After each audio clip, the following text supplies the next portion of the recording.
The Butt Kicker Gamer 2. What you see and what you hear is what you feel. Butt Kicker. The future is feeling.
Seven days ago on the streets of Detroit, it's fair to say we had a Royal Rumble. It was all about being the last man standing, and although we are plenty of miles away, it is the very same affair here as we land up in the green hell for the latest doubleheader in PRL GT3 action. Hello everyone and welcome along as we get set for maybe the toughest challenge in global motorsports. My name is Arjuna Kankipati, joined alongside in the PRL commentary booth, not by Joey Tebbin today. I'm very disappointed. He decided he did not want to learn the Nordschleife. Instead, he called up Ewan O'Leary in his stead. Ewan, you know I love myself a good lap around the green hell. These drivers today in the GT3 Fix Series have 4 of them that they've got to survive. It sounds ridiculous, doesn't it? Over a race distance such as this, they'll only have to compete for 4 laps, but that's the situation we find ourselves in, just over the halfway point in this series now. It's been a good one so far, and in my books anyway, there's no better category of racing to go round here than GT3s. Let's not forget that these GT3 cars have really picked up aerodynamic capability since their inception, and so they are on a long track where there's plenty of long straightaways. They are going to be tested. After this, let's not forget over to Jerez for these drivers. GT3 Sprint diverges from us before we merge back up at Road America, all building up to Zandvoort and then the Hockenheimring to close out the season. A quick look at your championship standings, because from downtown, it's now uptown Gary Brown that's really just found a whole rich vein of momentum. 3 wins on the bounce have seen him leap to the top of the championship, although Evan Smogor and Justin Delano currently tied for second on points. Kalaga only 1 point further back as well. Halfway through the season, Ewan, it's still all to play for. It is, and the drop rounds have now been applied to our standings, by the way, so this is realistic now in terms of what it looks like, but there is a very, very long way to go, and I think this race is going to be very, very important. Some of those drivers on your list there don't really have that drop point safety net that I talk about a lot, so a bad race here will really ruin your title chances.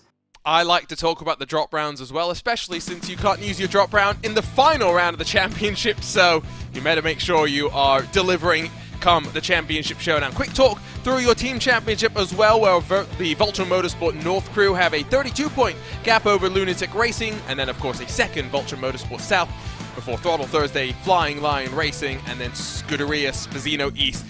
Team championship looking quite close as well, which is not unexpected, Ewan, given the mismatch in team names that we see in that Drivers' Championship. Yeah, certainly. So the top 3 in the drivers' standings at the moment are not part of any of the teams in, the top 5 there, I don't think. or maybe top 4 in the team standings. It really is a bit of a mismatch at the moment, but that's why we enjoy it. And often I've found with the PRL series, actually, certainly this season, is that the team standings are tending to stay quite a lot closer than the driver standings on some occasions. You don't very often see teams dominating series, which is good. It has been a bit of a roller coaster of a season across the board, I feel. At least given that I've either A, been on commentary for most of this season, or B, been on production. So I've seen most of the shenaniganery that we've seen so far. But let's talk about qualifying that's just gotten underway. It's an open qualifying session, meaning the drivers share the 170-odd corners, the 22-plus kilometers, and then get a full flying lap after the checkered flag is complete if they cross just before. So we got plenty of time to go, and that's why we're going to take our time to thank those that make all of this possible, starting with Advanced Sim Racing. Owned and operated by passionate sim racing, Advanced Sim Racing designs and builds the sturdiest and most durable aluminium profile racing simulation cockpits available in the market today. All PRL members also get a 5% discount on ASR products using the Precision 5 coupon code. Racebox offers mid and high-end button boxes for sim racing enthusiasts, from the casual gamer up to the most meticulous sim racing driver. Competitively priced and carefully handcrafted, our button boxes are an enjoyable addition to any sim racing setup. Visit RaceSpotTV.com and get a 5% discount also using the Precision 5 coupon code. Butt Kicker products add incredible immersion and realism to every game. Feel every nuance and truly put yourself in the driver's seat. Mechasim Hardware is a small company from the Czech Republic, and their goal is to produce high-quality sim racing hardware. If you're looking for a high-end pedal set, handbrake, or sequential shifter, visit Mechasim Hardware's eShop right now to get you up to speed. Miranda's is a performance lifestyle brand motivated by motorsport and founded by professional race car driver Daniel Morad. For more information, visit mirandas.com. And Ninja Trader, better futures start now. Trade the world's future markets with Ninja Trader. Visit ninjatrader.com to access unlimited free trade simulation. Ewan, the unusual thing about open qualifying tends to be that you have to do a full out lap. Now, what does a full out lap mean at the Nordschleife? Well, it means pounding around for 8.5 odd minutes before you're allowed to start your flying laps. They are well and truly all underway though, and Gary Brown continuing his rich vein of momentum at provisional pole position time, and look at that margin, 1.5 seconds clear of those behind. It seems like a big margin, but when you start factoring in that this circuit is 4 or 5 times as long as a regular circuit, maybe you start to doubt just how dominant that actually looks at this stage. You know, at a normal circuit, I reckon that will be anywhere between 3/10 to half a second, which, don't get me wrong, is still a decent margin to have over the rest of the field, but maybe it's not as big as it seems. You've got to factor in the challenge of this circuit as well. I mean, looking at guys like Corey Davis in 13th, for example, he's the first driver more than 15 seconds behind over the course of one lap, and he's only down in 13th. He's just been pushed down to 14th.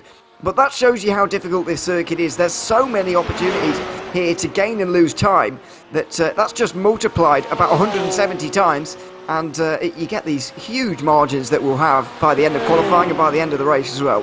Gary Brown's lap time is pretty competitive, all things considered. Now, Ewan, didn't you commentate on a round or two of the Digital Nürburgring Endurance Series with me? I did one, yeah. Okay, you did one. Okay, that was a long winter. Plenty of early wake-up calls. My memory's been scrambled enough.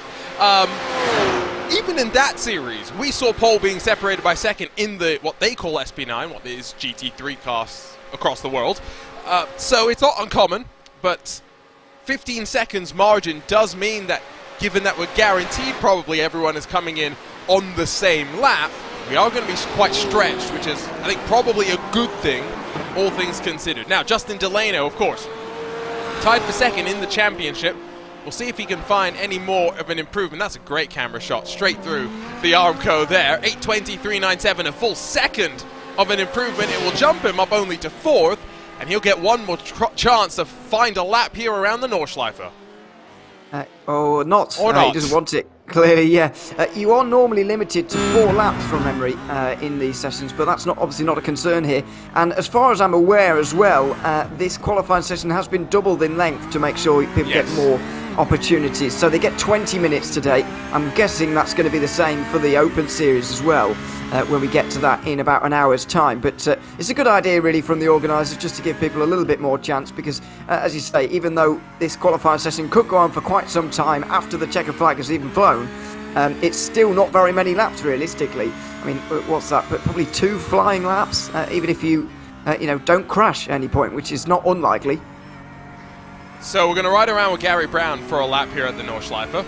Start with the full Grand Prix layout. Unlike in the VLN, where they take the shortcut in the 24 hours, they take this full loop around with the shortcut through the Mercedes-Benz Arena, which is, in my opinion, the worst part of the Grand Prix layout anyway, so good riddance.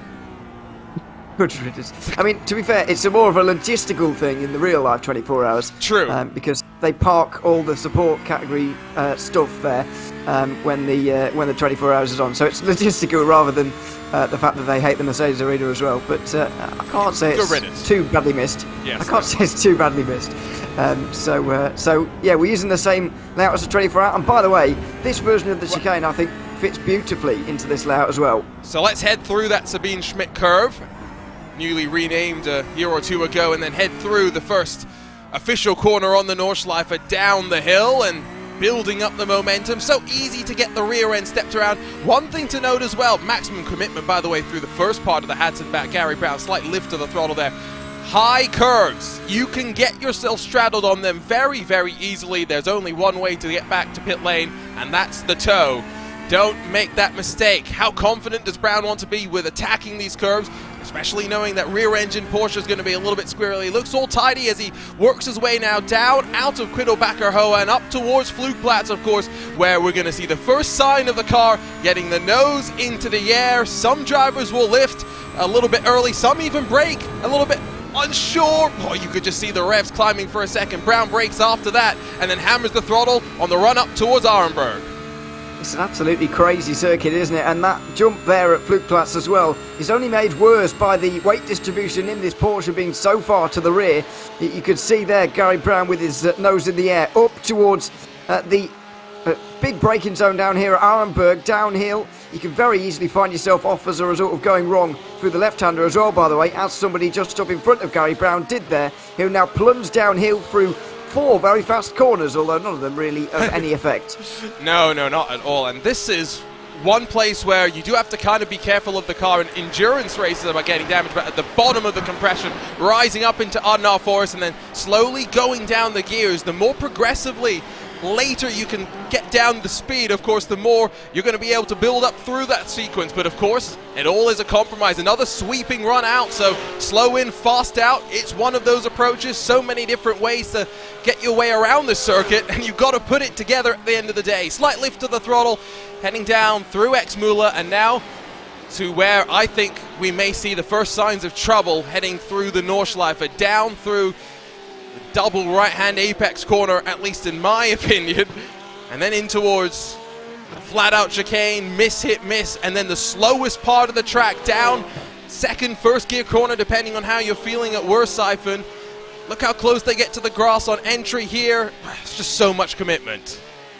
Absolutely is. They're about half of the way round here in terms of lap time. As you can see, Gary Brown just ticking over 4 minutes into this lap, and he's still got more than 4 to go.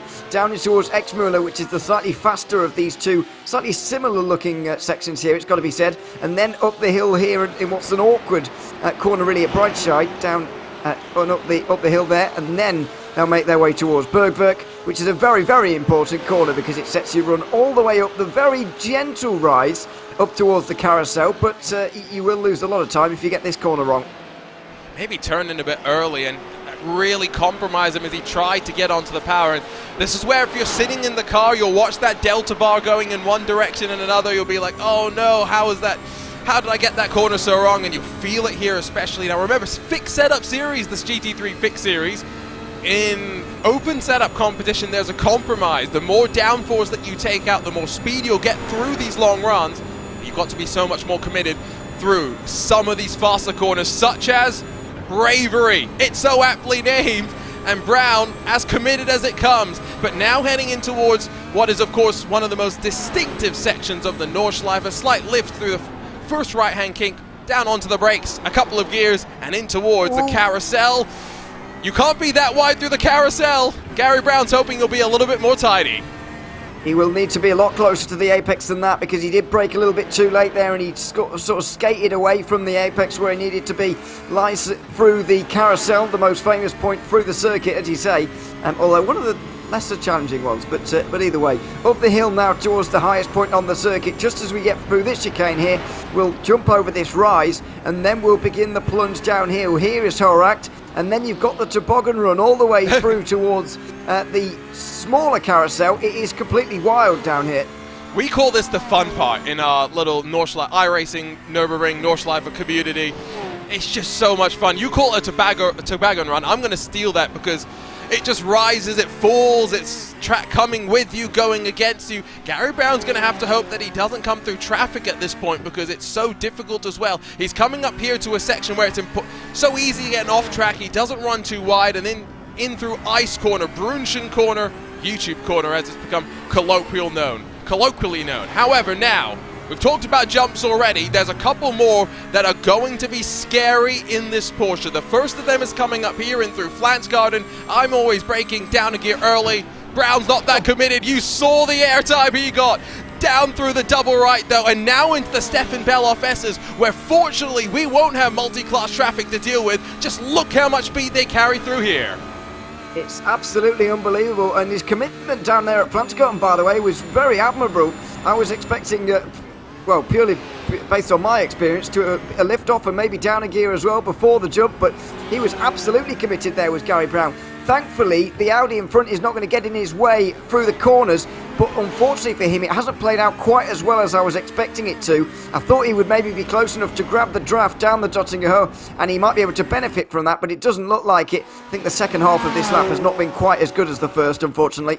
Through Galgenkopf, he got a little bit wide initially. That's the run onto the Dottinger, the straight that descends but then crucially rises for a moment before it descends again. It's one of those moments where you've got to be careful with the fixed gearing that these drivers have as well. In some GT3 cars, it's better to stay in fifth, pop off the limiter as you come to this point, heading up underneath the Bilstein Bridge before you descend in towards Tiergarten. I tell you what, Brown's getting uncomfortably close to that Audi in towards this final corner. It's a treacherous final corner as well. If you want to go side by side, that's for the brave of you. I wouldn't think of it. No dramas in qualifying though. Look how tight they are, bringing the cars down to speed. Got to be careful on that right-hand side not to smack your way into the wall, trying to get onto the power too aggressively, and then running to the line. Gary Brown, we rode with him for the entire lap, and look at that. It may not have looked perfect, but it's 2 seconds quicker than his previous benchmark, 3.5 seconds quicker than the field. By the way, the Audi in front of him was Urexo. He's just gone into third place there, so that just shows you how quick Gary Brown is right now at this circuit. He was catching the third placed Audi like it was almost nothing through that lap there. Quite phenomenal opening qualifying session from him, and he's got a convincing pole. We may have 8 minutes or so before we go racing because of the nature of open qualifying here at the Nordschleife. I very much hope that is not the case. Otherwise, Ewan, we get to go into podcast mode for 8 minutes or so. We take a look at the rolling Eiffel Mountains in the distance. Yeah, I don't know what we're going to talk about for 8 minutes other than the fact that, well, if you are excited about this track, we've got the iRacing 24 Hours of the Nürburgring coming up in, 3 weeks' time? It's not very far, not very long away, yeah, and very much looking forward to it. So we'll see. We'll see what happens. But it's one of those races always that does have a lot of excitement right at the start, and then towards the end, it maybe picks up towards the end. But no, it's going to be bad this year, unfortunately. Oh, why's that? For us commentators, at least. So hopefully, it'll be good for you competing. There's 5 classes. And 50 cars. No, really? Yes, because we have added the GR86. So we have GT3s, Porsche 911 Cup, GT4, TCR, and GR86. Well, because they're so common at the Nürburgring 24 Hour in real life. Hey, I mean that's a car that's just come out in the real world. That's true. We could see. You have BMW M2 spec stuff that runs there. You got all sorts of spec classes, to be fair. Because you've got, 150, 170 cars that run traditionally in any given race at the Nordschleife. So, yeah. It's going to be good that I think this year there's no rain. it'd be good for the drivers, maybe not so much for us. We'll be looking forward to that. Hopefully by next year we will be able to see rain at the Nürburgring 24. I bet, no, in our look though, it wouldn't rain just by natural Not causes. in our split, yeah, no, it would rain in every split except the broadcast one, wouldn't it? Exactly, yeah, that seems about right. But no, I am looking forward to it. I mean, the only thing that takes away from the iRacing Nürburgring 24, and this is the only thing that it only matters for the Nürburgring iRacing special event, is the number of cars. As you just said there, we get about 170, is it, for the real life event? It's, you know, crazy, really. Unfortunately, in iRacing, in any sim, in fact, it's not possible to do that at the moment, for obvious reasons. And I don't know, let's melt some computers around the world. It would absolutely melt some computers, yeah.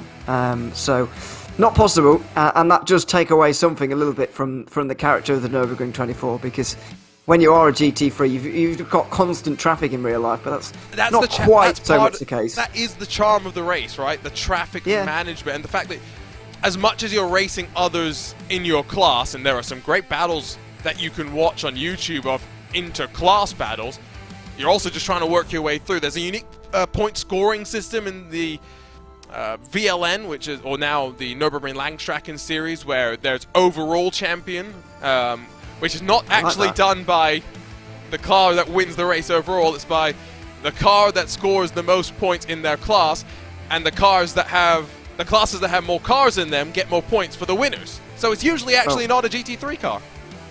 Yeah, usually not, because they've got obviously lots in the SB9 category and not so many in some of the others. I do believe you have to have more than 8 cars in your class though to have the maximum points and so on. So it does balance out. If there's like 3 cars in your class, you don't get the same amount of points that wins the overall race. I think you're recalling the DNLS rules, aren't you? Is that not the? I thought that was supposed to mirror the real life rules. I think it's slightly different in the real world, given the fact that you've got classes that can be much bigger. Who's the iRacer? Who's the iRacer that's going to be... He just did the 24-hour Nürburgring qualifying race, if I remember correctly. I didn't watch them. See, this is why I scroll through social media, so I get useless information that I can then parrot out on a broadcast. Anyway, got about 4 minutes or so before we can get racing. It's a short formation lap, fortunately. We don't have to do a full formation lap at the Nordschleife. We start on the Dottinger and then just run ourselves in through Tiergarten. Can you believe there are leagues that do a full formation lap at the Nordschleife, Ewan? I ran one. I can't believe that. Oh, really? That's why would you do that? I don't. Because people wanted the full immersion. So you know what we also did? I was mentioning earlier you have to do a full out lap here in qualifying. We let people shortcut the GP section, the hairpin that you'll normally take at the end of the lap, and we just clear their penalties and short pace lap, a short out lap. I'm a fan of that. That I can get behind. That is again being real. That is realistic. That's what they do in the real world. It is, but sometimes it's not fun to be realistic, and a whole outlap is not deal fun. with it. Yeah, so I'm not. I wouldn't. Hey, it gave the commentators plenty of time to talk about the pre-show. Well, yeah, you just start the show as the formation lap's getting underway. That's what we did. And that'll be fine. That's what we did. That'd be great. Yeah, that'd be great. Genius, you see. Yeah, that works, but for the poor drivers, you've got to make them sit through about 20 minutes of driving at 60 kilometers an hour because the iRacing pace car also drives exceptionally slowly. That is true, which is why we didn't use the iRacing pace car. Oh, that's a good... Oh, you see, you've thought of these things already. Yeah, you see, we are always what... We did standing start, so there were no pace cars. Oh, there we go. Oof, we don't have to fill for another 3 or so minutes. It was Waldo Walden, by the way. Sorry to cut across you. It was Waldo Walden who was preventing us from cutting you through there. It was, yeah. Oh, well, that is now in the past. It doesn't matter. Hopefully the viewers aren't too bored. I see the fan club starting to show up. Let us know who you're cheering for, because we're ready to go racing for 4 laps at the Green Hell. Boy, is this going to be intense.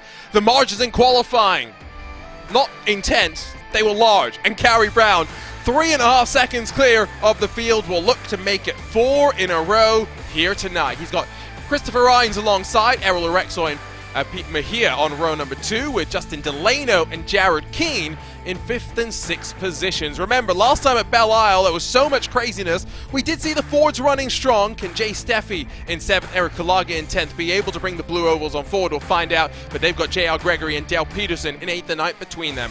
Mark File in a rather interestingly liveried car is Steven Martinez's Vulture Motorsports' number 53 for company on row 6. It's Carangis and Scherf 13th and 14th, with Chad Dick and Corey Davis 15th and 16th. Greg Doucette in the Lamborghini for Throttle Thursday lines up inside of Regan Chandler, the first of the Chandlers, and Luke Davis in that very colourful Lunatic Racing car has Felix Felice on the outside, on the edge of the top 20. It's Buck Hamilton and Alex Wright behind them, with Nicholas Herrera and then Ryan Chandler 23rd and 24th.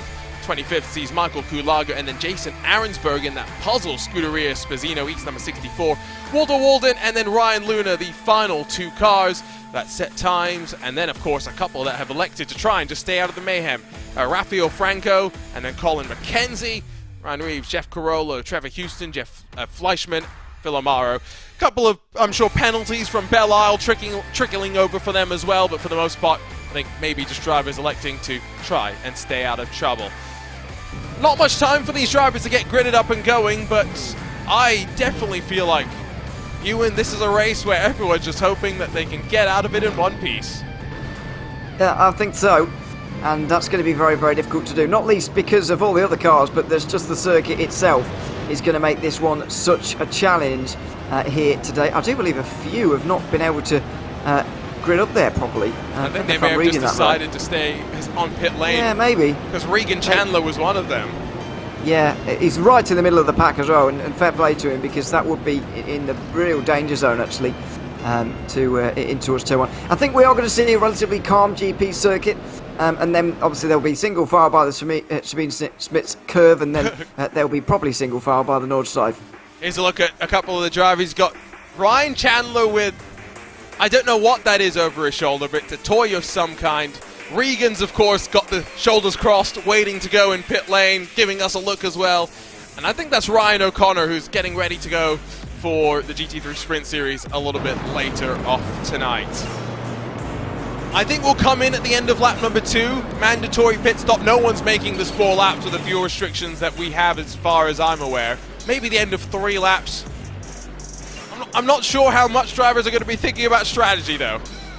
No, I'm not sure they will be very much. It does depend a little bit on whether you get stuck behind someone, because that is very possible around here. If you've not got the straight line speed down the long back straight, then maybe you do want to duck into the pit lane early and get out of the traffic. But yeah, I think the fuel restrictions are going to mean that pitting on anything other than lap 2 might actually be quite difficult.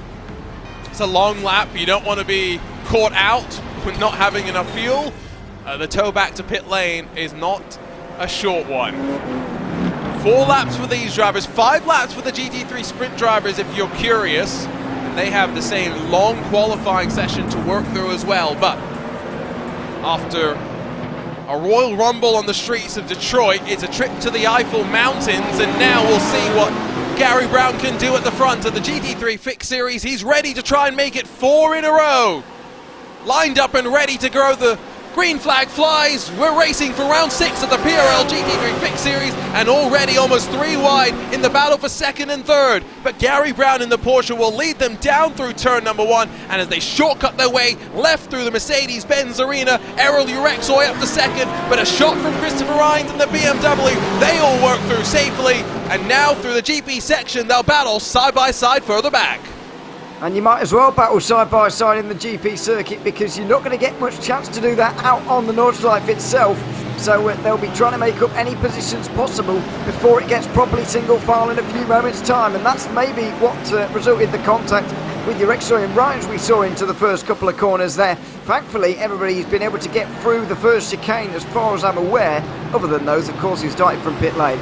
Yeah, and they all actually are not going to lose that much ground relative to the field, I would think. And so we'll see how it all stretches out. You can see those that are making the moves in this first part of the GP section with the tyre still coming up to temperature. We got some side-by-side up through the Schumacher S. Not necessarily sure that's the wisest idea this early in the race, but we will all get it figured out in time as they straggle into the final sector of the GP sector. Already a bit of a breakaway starting to form. Delano being dropped by Rines Urexoy, who are not letting Brown run away as they crest their way up into the chicane, and for the very first time they'll work through the Sabine Schmidt curve and off to the Nordschleife.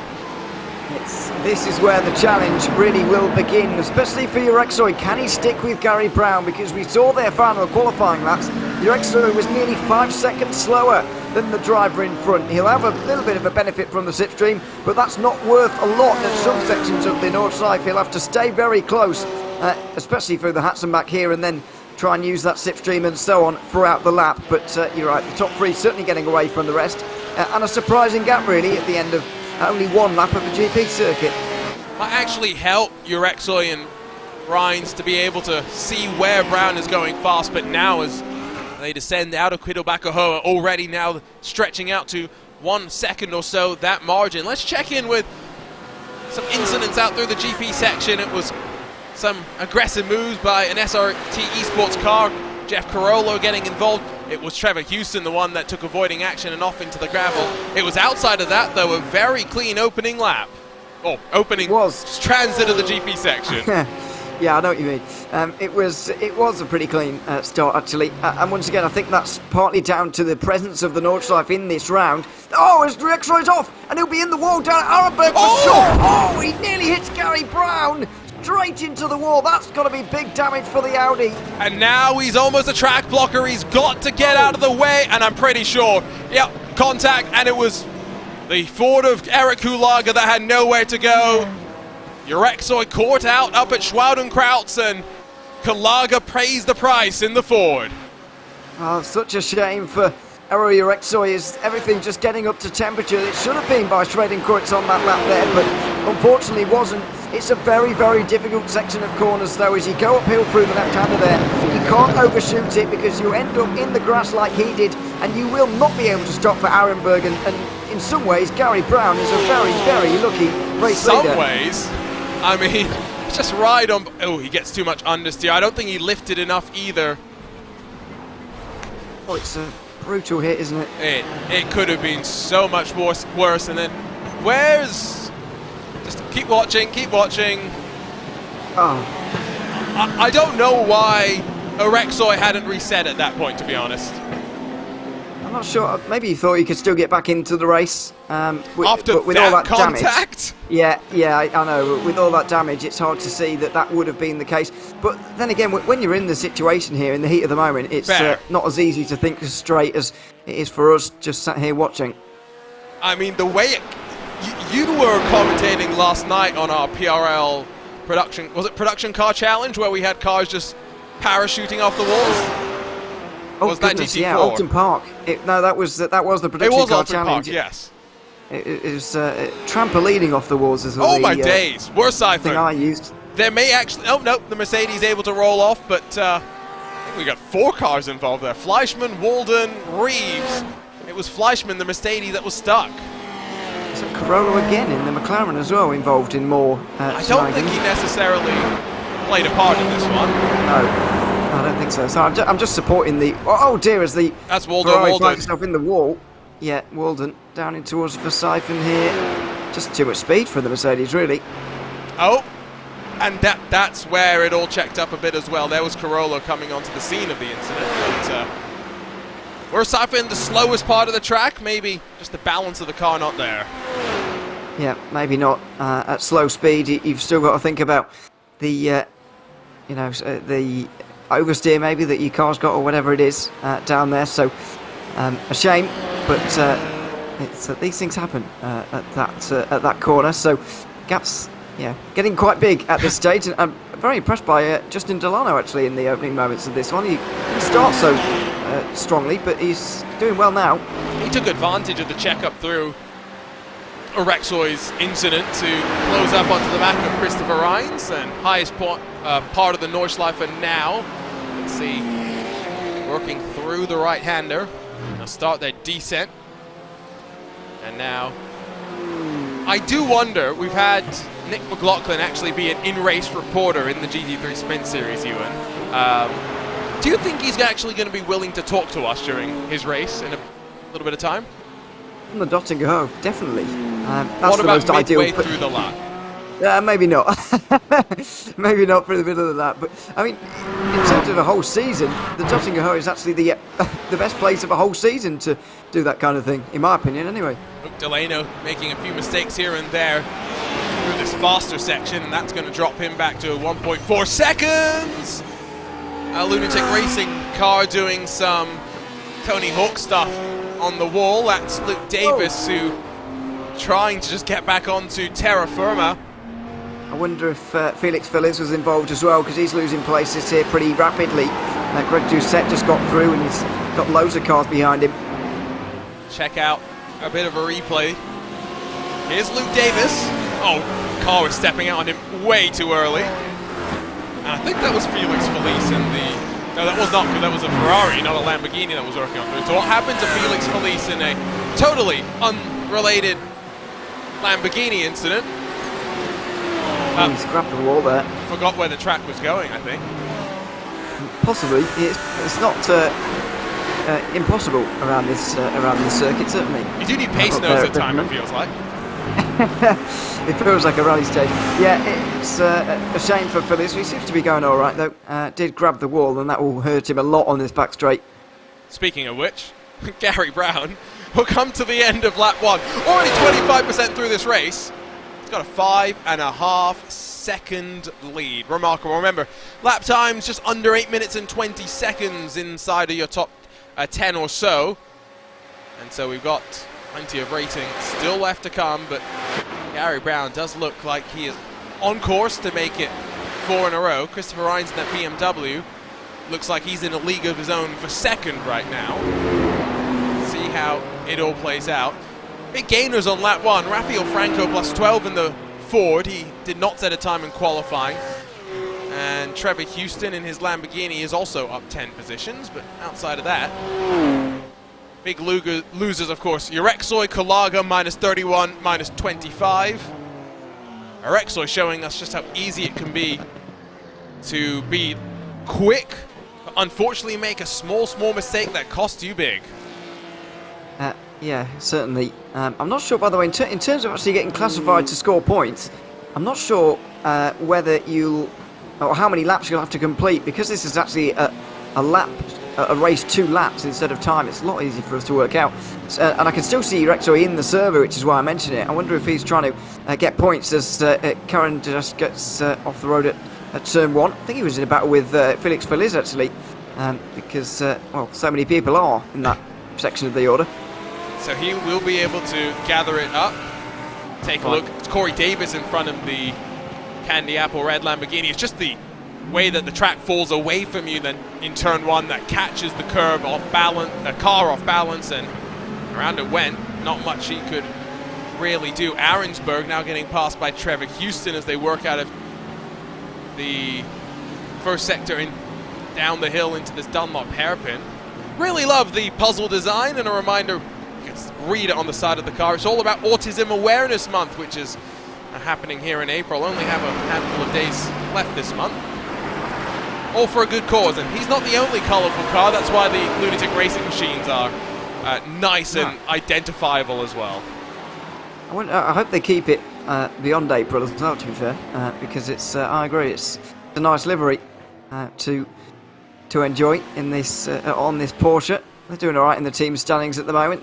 There's multiple versions of their team as well, by the way, for them. So that's helpful. It's a bit like Vulture Motorsports, where they probably could have done with reordering their drivers a little bit to maybe score more points, but I guess they've trying to spread their driving talent equally over the 2 teams. That's also easy to say in hindsight.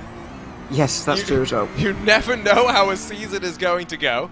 By the way, this is one of those different races where last week at Belle Isle there was still plenty of fighting, plenty of replays to walk through as well, but everyone's just trying to survive right now. Nicholas Coran just unfortunately down through the Hadson back does not survive. And it was all going wrong from the very opening of this lap, wasn't it? Really, when things are already going wrong at the first turn of the lap, it's not going to be a good one. And unfortunately, he's come unstuck at the Hadson back. Oh my word! It was. You were talking earlier about those high curves, and that's the best example we could ever give of them. Really, there are not many curves around this circuit that you can touch, and that's the reason why. Now, love that shot of the Porsche getting the front end in the air through Flance Garden. there are drivers who do thousands and thousands and thousands of laps at no tracks except the Nordschleife in all sorts of cars. Those are the people that know exactly which curbs they can hit. I've done my fair share of laps around the Nordschleife. I have the second fastest race lap in the Dallara iRacing here. The only person who is faster than me. Do you know who it is, Ewan O'Leary? Oh, it's probably some absolute unit in It's the class, VCO Esports Racing League, Esports Racing World Cup, I think, MVD, Alex Smoliar. Well, there you are. Yeah. Good luck with that. Makes me feel good about myself. Well, yeah, exactly. And why not as well? It's one of the things that I like about sim racing, actually, to take an IndyCar around here. I remember doing an IndyCar race around Brands Hatch GP once that just would never happen in real life because it's just scary. But yeah, these, you know what's these are the kind scarier? of things that are fun. Well, this circuit, yeah. No, Brands Hatch Indy. Oh, yeah, well, that would be. It would just be a mess, wouldn't it? They've done it. Time about 30 seconds. They've done it in our iRacing official series. Oh, wow. I should have raced it. Donington National's actually quite good in the Dallara IR18, I'll have you know. It's a bit I do wish IndyCar would venture outside of North America these days. I know those days are behind us, but there we are. Let's have a quick chat with Errol Urexoy and just find out more about his incident over at Schwoudenkreuz. Errol, tire still cold, coming up to temperature. Talk us through your incident. Oh, hey boys, I figured I'd pop in while I'm waiting for these repairs to kick in. And it was, you know, the ring will get you. The ring will eat you. You take your eyes off of it for a second, and it'll eat you. And that's exactly what it did to me. I got preoccupied with Ryan's closing on me so fast, I forgot to lift. And just went right off the track. No chance to save it. Thank God I didn't take Gary out. That was my real worry at that point. I do have to ask the question. Were you unable to get the car towed in time before Eric was coming through? Because I felt like you might have been able to do so. I was mashing the button, man. I was mashing the button. Just one of those things where it wasn't coming in time? Yeah. It was just, you know, terrible. I could feel terrible that that we came into contact like that. You mentioned already, though, you are sitting there waiting for the repair so you can head back out there, presumably to still try and get some points. Yeah, I got about maybe about 10.5 minutes of required repairs left, which will put me about 10 minutes left in the race, which should get me at least one lap, which should put me at half distance, I should be able to collect a few points. Well, unfortunate the race ended like that, Errol. Two very difficult races back-to-back in Detroit and now here. Hopefully things go better for you next week over at Jerez. Well, Detroit turned out not to be so bad. I slid into 5th off that race, so the gods are smiling on me there. Errol's going to head back out and try and get some points. You were very right, Ewan. Very good point. Yeah, he'll need. I don't want to say it's wrong, but he will need 2 laps. He'll get it because 50%. He will get credit for the first lap because the tow will count as him completing that lap. Oh, whoa, really? Yes, it's weird and convoluted. Yes. Why? Okay, that's right. Okay, I see what he means then. He will need 1. In which case, he only needs to get out just before the checkered flag flies. So in which case, he's got 17 minutes and he'll be fine. Oh, don't suggest that.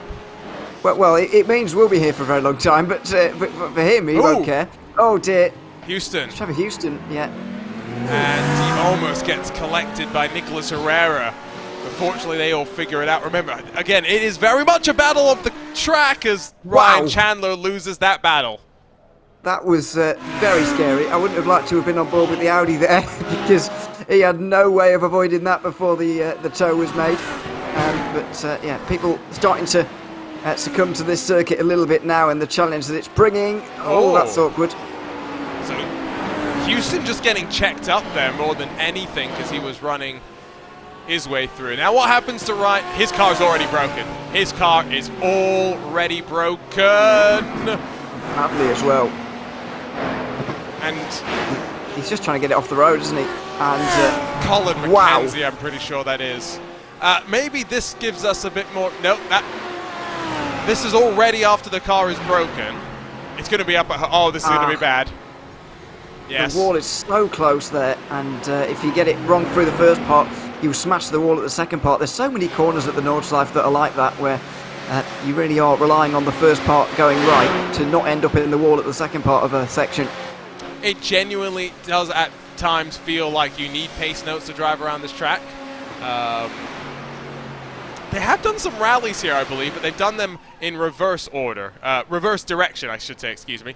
Pit stops are indeed underway. We did think it was going to be lap 2 through the field. Shock horror, Ewan. Lap 2, they're all coming on in. Yeah, I don't think it's actually going to be possible for anyone to do 3 laps. Not that it's any really beneficial or not beneficial for anybody. So everybody should be in at the end of this one, and it will be a normal length stop, and we'll be back out there again. Might even be a shorter stop than usual, actually. But there we are. 9.4 seconds for Gary Brown. He's on his way. Not long stops by any means, but enough to just get you in and out. 10.7 for Christopher Ryan, so maybe BMW being a bit more thirsty in terms of fuel consumption. But now, all tidy, working out of the pit lane. Just look at the traffic jam. You can hear that. Do you want to try and make that noise, Ewan? No, well, I could do, but I don't really want to, particularly. Here, up there, side by side out the pit lane between Sheriff and Martinez Matt on Sheriff the exit here. fan club will be delighted to see Sheriff get up in front of Martinez, although Trevor Houston is going for a 3rd lap. I hope he hasn't forgotten to pit, because that would be bad around here. I mean, Ryan's just got one of the longest stops actually of anybody there. Justin Delano even longer actually. He's fallen behind Pete Major actually, but I think more than anything you just want to be safe around this circuit really in terms of making it on fuel. There's no chance you'll make it home. No. Trevor Houston a blip at plus 24, plus 16 for Rafael Franco. And he has made his stop as well. I was going to say, has actually been there on merit. That'll be 17, I guess, when Houston comes in. So yeah, he's doing a great job. So we've got 2 laps to go, which, again, curiously at the Nordschleife means Gary Brown heading up towards that entry into the Nordschleife loop. We have...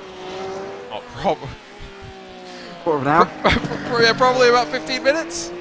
Yeah, and then you've got to wait for everyone to cross the line afterwards. Yeah, exactly. It's probably closer to 20 minutes. Yeah, it's going to be a long time after 20 minutes by the time everyone's finished here, because we've got the likes of Ilya Rexoy and Ryan Chandler currently receiving repairs. I'm not sure. Chandler might have actually already done his 2 laps to get points. But if he does get out there again, he will be able to overtake Corey Davis. And maybe anyone else who falls off on this lap. I think if the requirement is to have just... No. If the requirement is to have done 2 laps, then Ryan Chandler has not done enough. He will need to go back out there. Okay. No, he towed on the 2nd lap, didn't he? This is where I'm getting confused. Yeah, why? I don't understand why a lap where you've towed counts. That shouldn't be the case, in my opinion. But that's a hot button topic in and of itself. Pete Mejia has jumped in front of Delano. It now has Jay Steffi and JR Gregory to worry about. I'm more worried about the fact that the Ford continues to haunt me here in 2023. Why is that? Oh, it's just a joke. Don't worry. I did not get it at all. But there were Steffi actually and also JR Gregory with 2 of the shortest pit stops of anyone through this opening section. Not quite sure how they've managed that, but they've jumped up dramatically, and it's great to see the Ford inside the top 5 here, in my opinion. I'm a big fan of the older generation of cars. We need some BMW Z4s. By the way, I heard you and Lewis talking poorly of me on BMW on Sunday.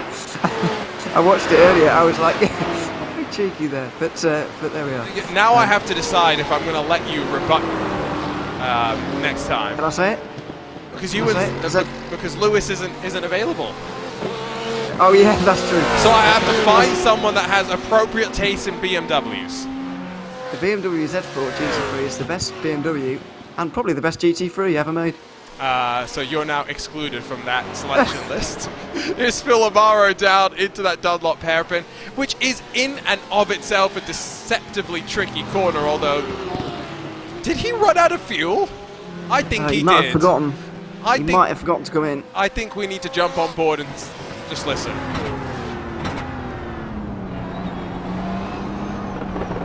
May need to go a bit further back to listen to it, to be honest. Was it spluttering down the hill? I mean, it didn't sound too bad then. Sounds absolutely fine. He had just left pit lane. I wonder what's wrong. I have no idea, really. Something technically maybe within his setup or something. I have a feeling that could be not an issue we can see in sim, but he is seeing currently in his life. Back where he is. Yes. Yeah, there are always alternate factors that sometimes come into play. Have you ever had a dog throwing up next to you while you're trying to sim race? No, I've had my throttle pedal spring brake, so it's constantly on. That's my claim to technical issues. That doesn't sound very pleasant either. I'm trying to think what the most egregious, what the best excuse rather is. Not egregious, that's the wrong word. What the best excuse is. You know, like dog ate my homework kind of deal. Yeah, yeah. What would actually be the best excuse for saying I need to get out of the sim race? I think I once saw somebody involved in a flood actually say that's a good one. Like there's water currently on the bottom of my room now. I should probably evacuate. Okay, yes, yeah. no, I better go. Yes, no, that's a good one. That's very, very valid. And here at RaceSpotTV, we highly recommend that if you have a flooded basement, you stop your sim racing and you seek the appropriate help. Buck Hamilton has run off the track. Down at Bergwerk as well, we mentioned how committed a corner it needs to be, and so we'll grab a look at the replay in a few moments' time. Trevor Houston loses a few spots. I'm amazed that he's still out there and running, to be honest. I am a little bit as well, considering the incident that we saw last lap, and he's running well as well. And hasn't pitted, don't forget. The top 10. Oh, that'll be why he's in the top 10, sorry. So yeah, I'm surprised he's lost those 2 places to those 2 Porsches without causing a crash, though, because that was on the way up towards the Muck Curve and Klostertal and all those fast corners around there. So I'm not sure how they negotiated that correctly. Look at you, you're learning the corner names, Ewan. I've got... proud of you. Was my not as noticeably bad last time? No, but... It's uncommon for commentators to actually know many corner names around here. I've got the I don't know if you've got this up, but I've got the very helpful Wikipedia image. Oh right, you just know them. I need the Wikipedia image at this point. It's why I don't know all of them, because I don't trust my memory at this point. I will have to refresh it heading into the 24 hours. Yes, most likely. I mean, it's always helpful, personally. I always do it for any circuit, by the way, so it's just a ritual, really. We're also going to have to get cameras, as now Houston drops a spot to Franco. Houston. Oh, I was going to wonder if he was out of fuel. He's out of car, unfortunately, now. We'll grab a look at his replay in a few moments as well. But here's J.R. Gregory. We're going to need some cameras for the jumps at Flansgarden and Flugplatz, because he got the rear end jumping this time. Yeah, that was fantastic from Gregory there. Great commitment from these Porsche drivers. I said earlier on, I would have been lifting off and maybe even, as you said earlier, braking before the jump there, just to make sure that you stay on the ground, a little bit closer to the ground at least. Put some weight on the front at least before you jump down there. But these drivers in the Porsche don't care at all. They're just going for it. And that's fantastic to see. It's going to be a big fight for 5th place, though, here with these 4. Does look like it. Here's the pull to the inside, and the interesting thing about the Dottinger is that you can get the toe back if you go too early, and so now watch the Ford and we'll see how its straight line speed fares out. Let's check in with Buck Hamilton very quickly. Bergwerk's such an important corner. He was so committed. Left side's in the wall. Could have been a lot worse. I was about to say very good save, actually, because it looked like he was oversteering, but he was going to save it. Didn't quite manage it in the end, and this is Trevor Houston through YouTube corner. Just went straight on there. That was bizarre and big damage. Wasn't the only bizarre thing that I think happened, because Felix Felice has returned to pit lane. Oh, again, uncomfortable slip again. Was that the same corner? It's the same corner. Same corner. I'm absolutely sure of it. He's just gone off more severely this time, but it was Gipperman last time. I'm sure of it. And look at the cars that are having to return to pit lane now. Did they speed? Maybe, or maybe just underfueled. How do you underfuel? I'm not sure. Well, to be fair, J.R. Gregory's pit stop was really short. So it looks like he's actually coasting there. I don't actually have timing data for pit stops on my screen for most of the cars. So I am very, very confused right now. Gary Brown, fortunately, totally fine. He is. I'm very surprised about Delano because his pit stop was one of the longest. of anybody's, and he's just done a normal, regular length pit stop again there. He will hold on to a top 10, but I'm very surprised he's had to come back in.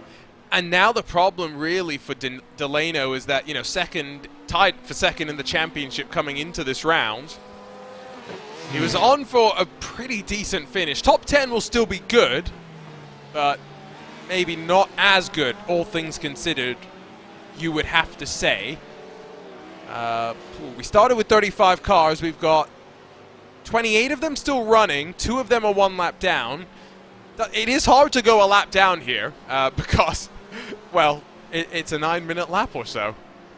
Yeah, I don't think that needed too much explanation. Yeah, just making sure we're on the same page. Yeah, no, I know it's a long way, but yeah, pretty damaging really for Delano in this championship. Kulag going off the road as well. Arexo not having a good day, and Evan Smoger as well not appearing today. He'll only have 19 points added to his score, whereas Gary Brown will have 57, which is what, 38-point difference. So that gap is going to times by what, like 3? Yeah, Gary Brown is in a very, very good position as Rafael Franco forces his way past Steven Martinez in that Porsche.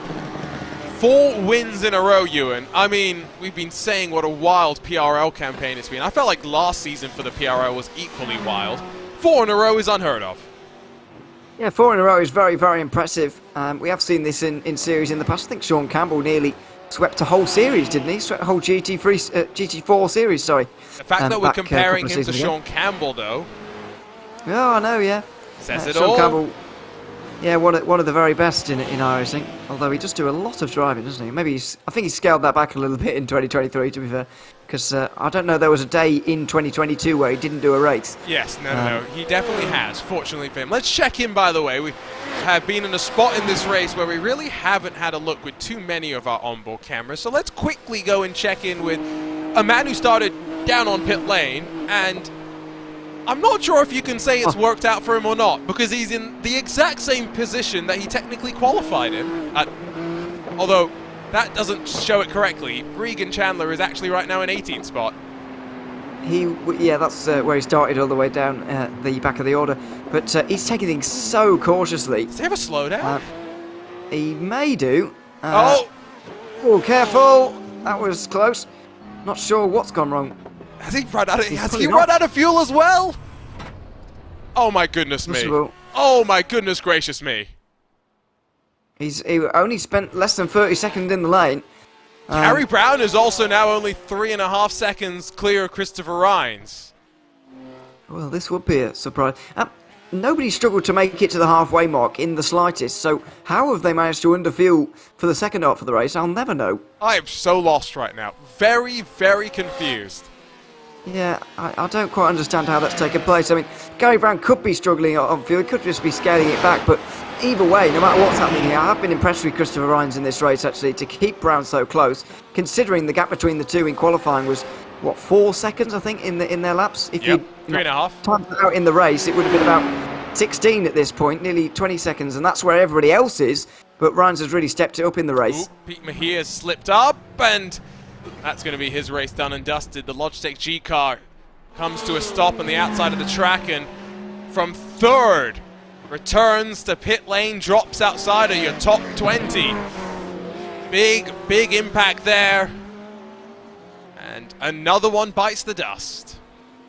Oh, such a shame for him. From a podium position as well, by the way. Really not good news.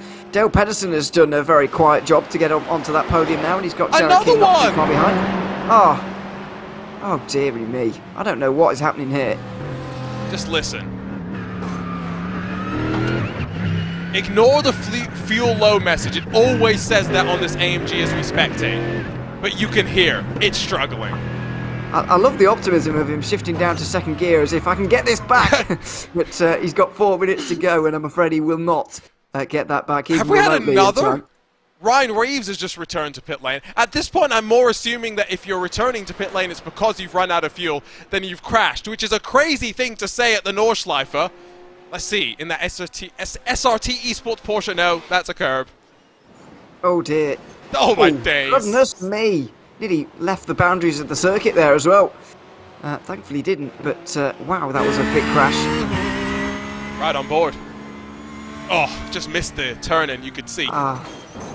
It's another example of the curve, though, isn't it? Of not being. I know that obviously you're right. He missed the first apex there, and once again it put him in the wall at the second part. Mistake to the first part, but it's another example of those high curves that you really can't get away with touching them. No, and absolutely not. Final sector or so of the Nordschleife itself for Gary Brown.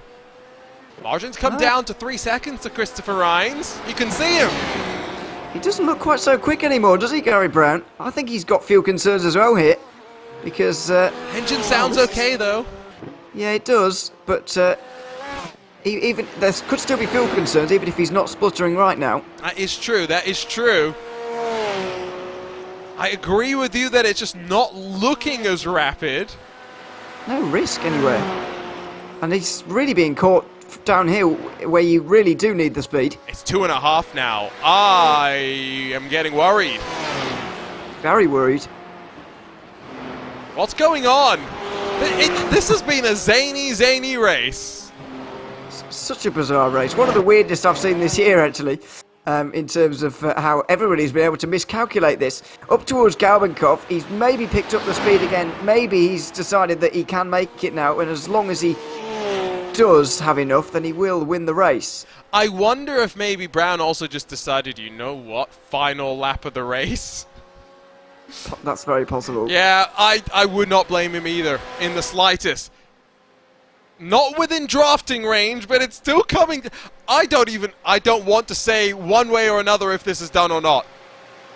Well, he's got a downhill run towards the Tiergarten at least, once he goes under the Bilstein Bridge here, so he can just maybe save a bit more if he needs to. And should be good enough now, surely. Cough over the line, but yeah, he should be all right. What an interesting race. Coming off of our tumultuous visit over to the streets of Detroit, a trip over to the Green Hell, was it seeming that menacing? I don't know. Gary Brown, though, conquers it all. 4 victories in a row for Uptown Gary Brown, asserting his dominance at the top of the championship. Christopher Rhines doing a sterling job to close the margin as well. We've got a battle for the third and final step of the podium, though. Dale Peterson, after climbing up 6 positions. Jarrett Keane filling his rear view mirrors. Battle of the Ferraris out of the final corner. Not going to be a swap around there. There is going to be a swap around between Rafael Franco and Matt Scherf. Franco gains 24 positions after not setting a qualification time to make his way into the top 5. Undoubtedly the best drive of anyone in this race by the looks of things. Top 5 for Franco, top 5 for the Ford as well, and gaining all those positions along the way. He'll go over the line ahead of Scherf and Martinez, who I think he overtook them both on that last lap. He did. What an impressive effort that was. Delano going to be scored in 8th as well, so he stymies the bleeding, all things considered.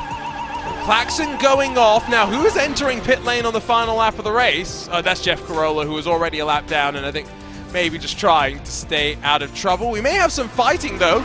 There's Jason Arensberg, Nicholas Caranjas through Galgenkopf for the final time. You don't see side by side through there very often, because you normally wait for the Dottinger Hill right here. But it looks like they're going to have an absolute neck and neck drag race down this straight, and I don't think either of them are really going to get anywhere here. The Lamborghini, maybe with that damage on the front, struggling. No give, no take. Almost trying a side draft right here. Yeah, it's an absolute dead heat between the two of them. The Lamborghini may be a little bit stronger now. They're getting pretty close. Oh, his bashed wheels there, heading down through the final corner. Oh, Arensberg has the slightest of the nose in front, but Karan just got like this nitro boost for a second. He clatters over the curb, has to tuck back into line. Fighting till the end. Arensberg makes the mistake. He's going to park it on the apex. How much more can you ask for? Well, the photo finished very nearly. I don't think we're quite going to get one. The Porsche will just about win out, but that's one of the many reasons why racing around here is exciting, because it is possible to overtake and come back again, and it has all the driving challenge that comes with it as well. It's yeah, it is possible to race around here, as it turns out. We are going to have to wait a while before we get any sort of race results. That is the unfortunate thing about coming over here to the Nordschleife. But I think maybe what we can do is quickly go ahead and chat with Gary Brown, who standing by as a winner for the 4th time in a row. Gary, what have you done? 4 times in a row. I can't even believe it, to be honest. It's crazy. I've got to ask, final lap, what was going on there? So crew chief, I don't know if you could tell, everybody was kind of complaining about the same thing. Crew chief, for some reason, thought we only had 1 lap left when I came into the pit instead of 2. Fortunately, I caught it right before I got to my stall, so I was able to add barely enough fuel to give me exactly 2.0 laps to go when I left the pit. And so I had to fuel save just to make sure I got across the line. Goodness. Well, Belle Isle over to the Nordschleife. Which one was more challenging? You know, I've done a lot of the Nords here, and I tried to do some stuff on Saturday and crashed out, so I was super nervous coming in tonight. So, yeah, they're all tough. They're all tough in their own way. So it's been fun, though. Well, I like this track. I've been driving this track for a couple years since in iRacing, so I do like it a lot. It showed. It showed out there on track. Congratulations on yet another race victory, Gary, and we'll see you in a week's time over at Jerez. Thank you so much. See you guys. Gary Brown stopping by once again, although it was an impressive charge on that final lap from Christopher Ryan, who's standing by with Ewan O'Leary. Christopher, welcome to the booth. Good to have you here. That last lap was pretty exciting for us. Did you believe that you might be able to grab the win at the end there? You know, I didn't know. I saw he was losing some time there, and we were talking about if he was saving fuel, but he had enough room that he really didn't have to worry too much. I figured since he was so fast in qualifying that he would have no problem taking as much fuel as he needed, but apparently he lived a little dangerously. It was not a big gap by the end. This is your best result of the season so far as well. What has it been like this week to be practicing for this one and to race around the Nordschleife? Is it something you enjoy, or just something that has gone well today? Enjoy is not the right word. I'm obsessed with the Nordschleife. I actually went in real life last year, and I've already got another trip planned for next year. Well, I don't blame you at all. Christopher, congratulations on second place, and thanks very much for chatting to us. Thanks a lot, guys. Thanks very much. Christopher Ryan, second place, our junior. Always good to talk to our drivers. We'll have a quick look at the results if we can, and then maybe grab a word with Dale Peterson as well. We'll head back to the Nordschleife, of course, for GT3 sprint action in just a few moments' time. 1.6 seconds the margin at the line, and then good 23 seconds plus back to Dale Peterson, who grabs the final step of the podium just in front of Jared Keane, but ultimately the marker is Gary Brown, the man to beat here today. Rafael Franco, the charge from him, 24 positions up into 5th. Matt Scherf, Steven Martinez, Justin Delano, Mark Fowle, and J.R. Gregory, the rest of your top 10. Then Jay Steffi, Chad Dick, Greg Doucette, Buck Hamilton, Colin McKenzie, Alex Wright, Nicholas Herrera, Luke Davis, Jason Aaronsberg, and Nicholas Caranjas that make up the rest of your top 20, with Michael Kulaga, Pete Mejia, Jeff Fleischman, Reagan Chandler, Joey's not here to correct me on that one, we'll blame him. Ryan Reeves, Trevor Houston, Felix Felice, Ryan Luda, Phil Obaro, and then Jeff Carollo, all being able to be scored at least for the most part on the lead lap. Then Ryan Chandler, Errol Rexoy, Corey Davis, Waldo Walden, and Eric Kulaga making up the rest of the field. We'll quickly chat with Dale Peterson, who's standing by with Ewan O'Leary. Dale, welcome to the booth as well. Good to have you here. For third place here tonight in the race. Just how was that for you overall? It was good. It's just trying to stay out of trouble. There was a couple of the little things that happened in front of me. Unfortunately, I missed them. So got lucky this week. A couple of guys got shortchanged in the fuel, and we all know what that's like. That was bizarre for us to watch. There was a battle between you and Jared towards the end of that race. We very much enjoyed watching it, and you just about was able to win that one out. But how was the final lap in terms of holding on? Well, I was thinking about it, actually. I wasn't sure I wanted to be leading going into that straight, and it was pretty close, and thankfully Jared backed out because I don't think I was going to. Well, it's a good job that you did in the end. Dale, congratulations on another podium here tonight, and thanks very much for chatting to us. Yeah, thanks for everything, guys. Thanks very much. Dale Pedersen on the podium again here in third place tonight at the Nordschleife. Just a reminder as well that for these drivers, they're heading next up over to Circuit Jerez. We do split the series up a little bit with the drivers over in the GT3 GT3 Sprint Series, excuse me, heading on over back to North America. Jerez is an interesting challenge. We've seen it with the GT3 Sprint Series already, Joey. Going to be curious how the fixed setups get along when we roll out in Spain. Joey? No, I did that. Blame Arjuna. I had to pull you up on that. But yeah, it will be a very interesting one. The GT3 is actually really difficult to overtake in open wheel cars through there. And I can't imagine it's going to be so much easier in the GT3s either. Could be one where qualifying very, very important. As was Zandvoort, I guess, a little bit later on in the season as well. Absolutely. Again, remember the Hockenheimring, the final round of the championship, and that's the round that cannot be dropped when it comes to points. And so you've got to be making sure you are in contention by the time we head over there. However, as we head on back to the Nordschleife, it's not for fixed setup competition. We still maintain a GT3 focus, but it's with open setup, and now the driver's able to tailor the cars to suit this impressive challenge to the best of their abilities. It's time to go for round 6 of the PRL GT3 Sprint Series here from the Nürburgring Nordschleife, and we've already seen just how difficult this track is. We've already seen just how much drivers are worrying about fuel. Now drivers also have to worry about getting the most out of a car and making sure, Ewan, they can fight with those around them. Yeah, it's a different challenge, the Sprint Series, with the amount of setup changing that you can do, and that's very, very important indeed around this circuit. So we'll see how that affects the racing, but I mean, it should be very similar to the last one, hopefully with a few less fuel problems than we saw. It all makes sense now after what we've learned. Yeah, hopefully a few less issues, but I guess we will have to wait and see. Quick talk through your championship standings, because these have been shaken up heading out of our most recent round in the championship. It's Francis Castillo Romero that now sits on top, but only by 1 point over Abner Acosta. Still no wins for anyone inside of your top 7 in terms of points, Ewan. It goes to show just how important, as always, consistency is in championships.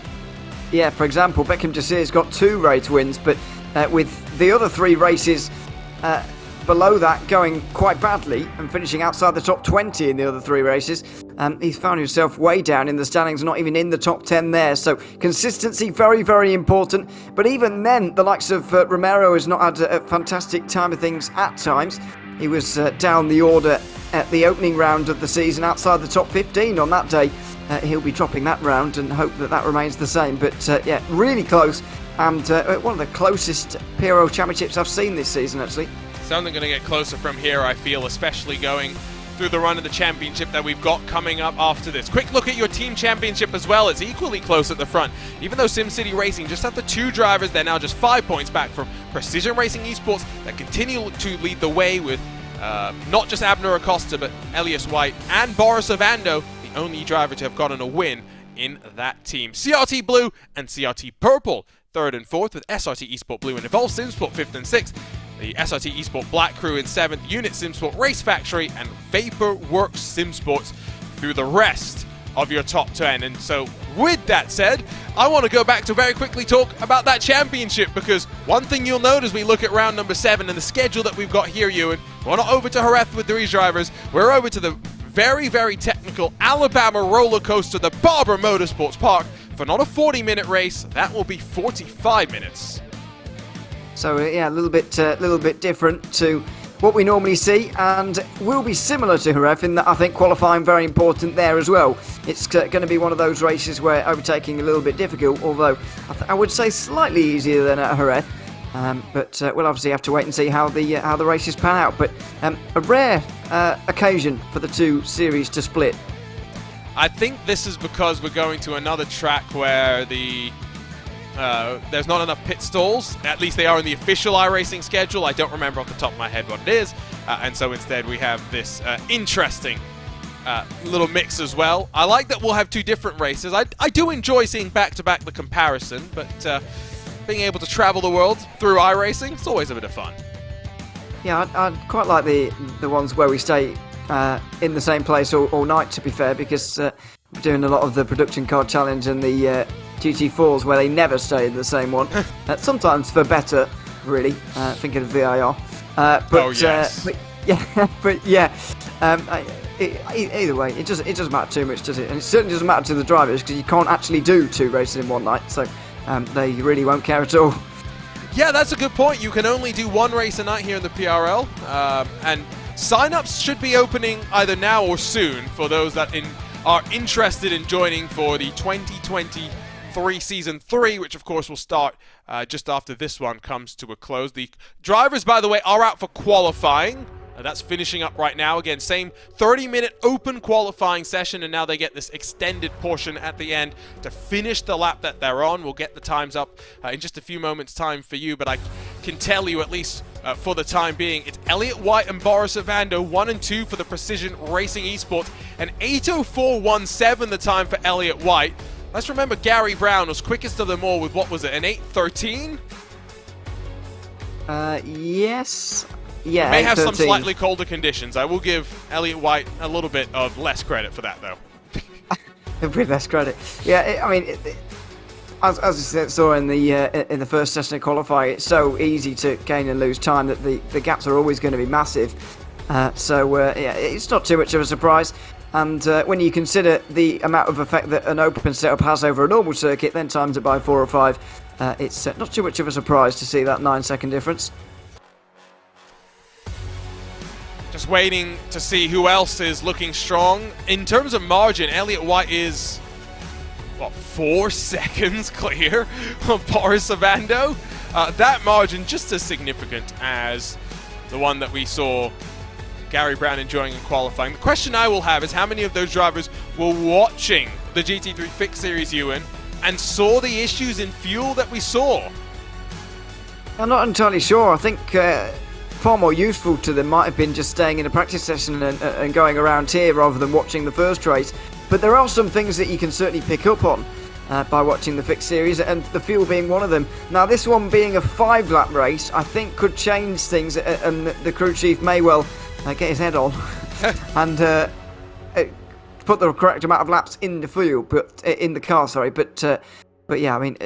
Well, that's really bizarre. That I have heard of it before, but still very bizarre. Trying to think about this logically, right? It's a 5-lap race. I think we'll see drivers be able to do 3 laps before we see them come in, but time will tell. Final stages of qualifying. Like I said, checkered flag has already flown. 4.3 at the front, then 1.2 to Menino, and then the train looks pretty close from there on back, to be totally fair. From Menino to Brian Curran in 18, so that's 3rd through 18, split by about 5 or so seconds. At the Nordschleife, that is not much. Again, plenty of drivers not setting qualifying times. We'll get Blake Ziti to the line. Let's see that, but oh dear. If that is what his time is about to be, it may just be a glitch on the timing. It is a glitch on the timing. It's an 8:26. That makes a lot more sense. But yeah, jumps up on that occasion, and a bit of an awkward moment here as traffic involved. It's Casey Waters and I think Juan Malagon. Not help anybody really, because you're distracted as the car in front with someone in your mirrors like that, and when you're behind, you've got that car in front obviously to slow you up, and yeah, this is going to be frustrating. Yeah, I can guarantee you neither of these drivers, well, I was going to say are going to improve, but neither of them have a lap time just yet, so that's why they're continuing.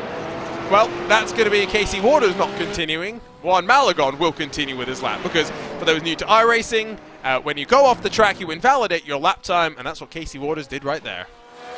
This is important for Malagon to at least get a lap time and get up the order as much as possible, because he is, of course, involved in that championship fight. None of the top 5 in the championship, by the way, in the top 5 in this qualifying session right now, which makes things interesting as well.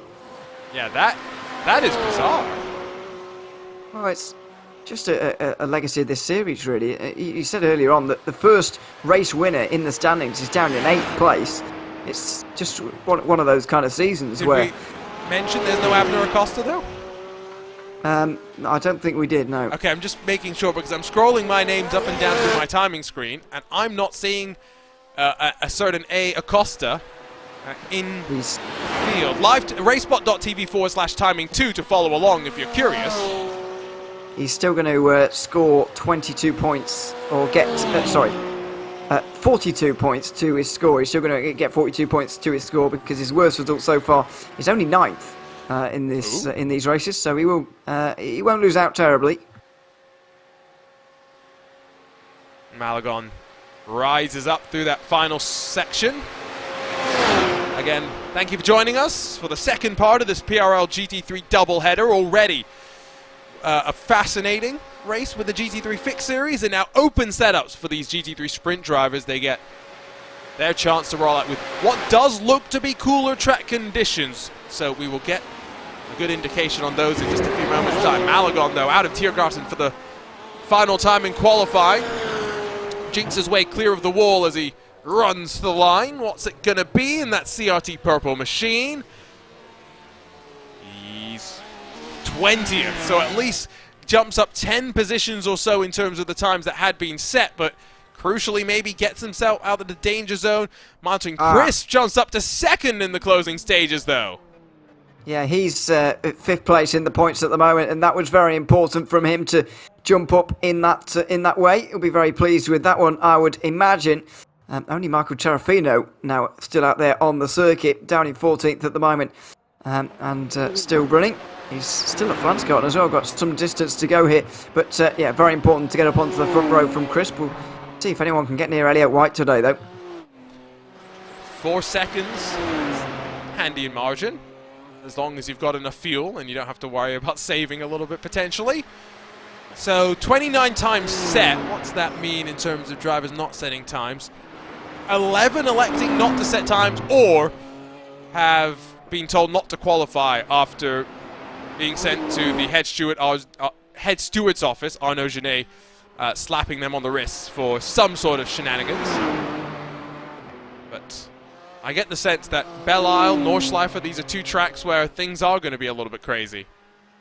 Yeah, and you might not want to qualify anyway. As we saw with Regan Chandler, actually, in the first starting from pit lane race. Yeah, it might not be the worst idea. I know he ran out of fuel in the end, but yeah, it might not be the worst idea.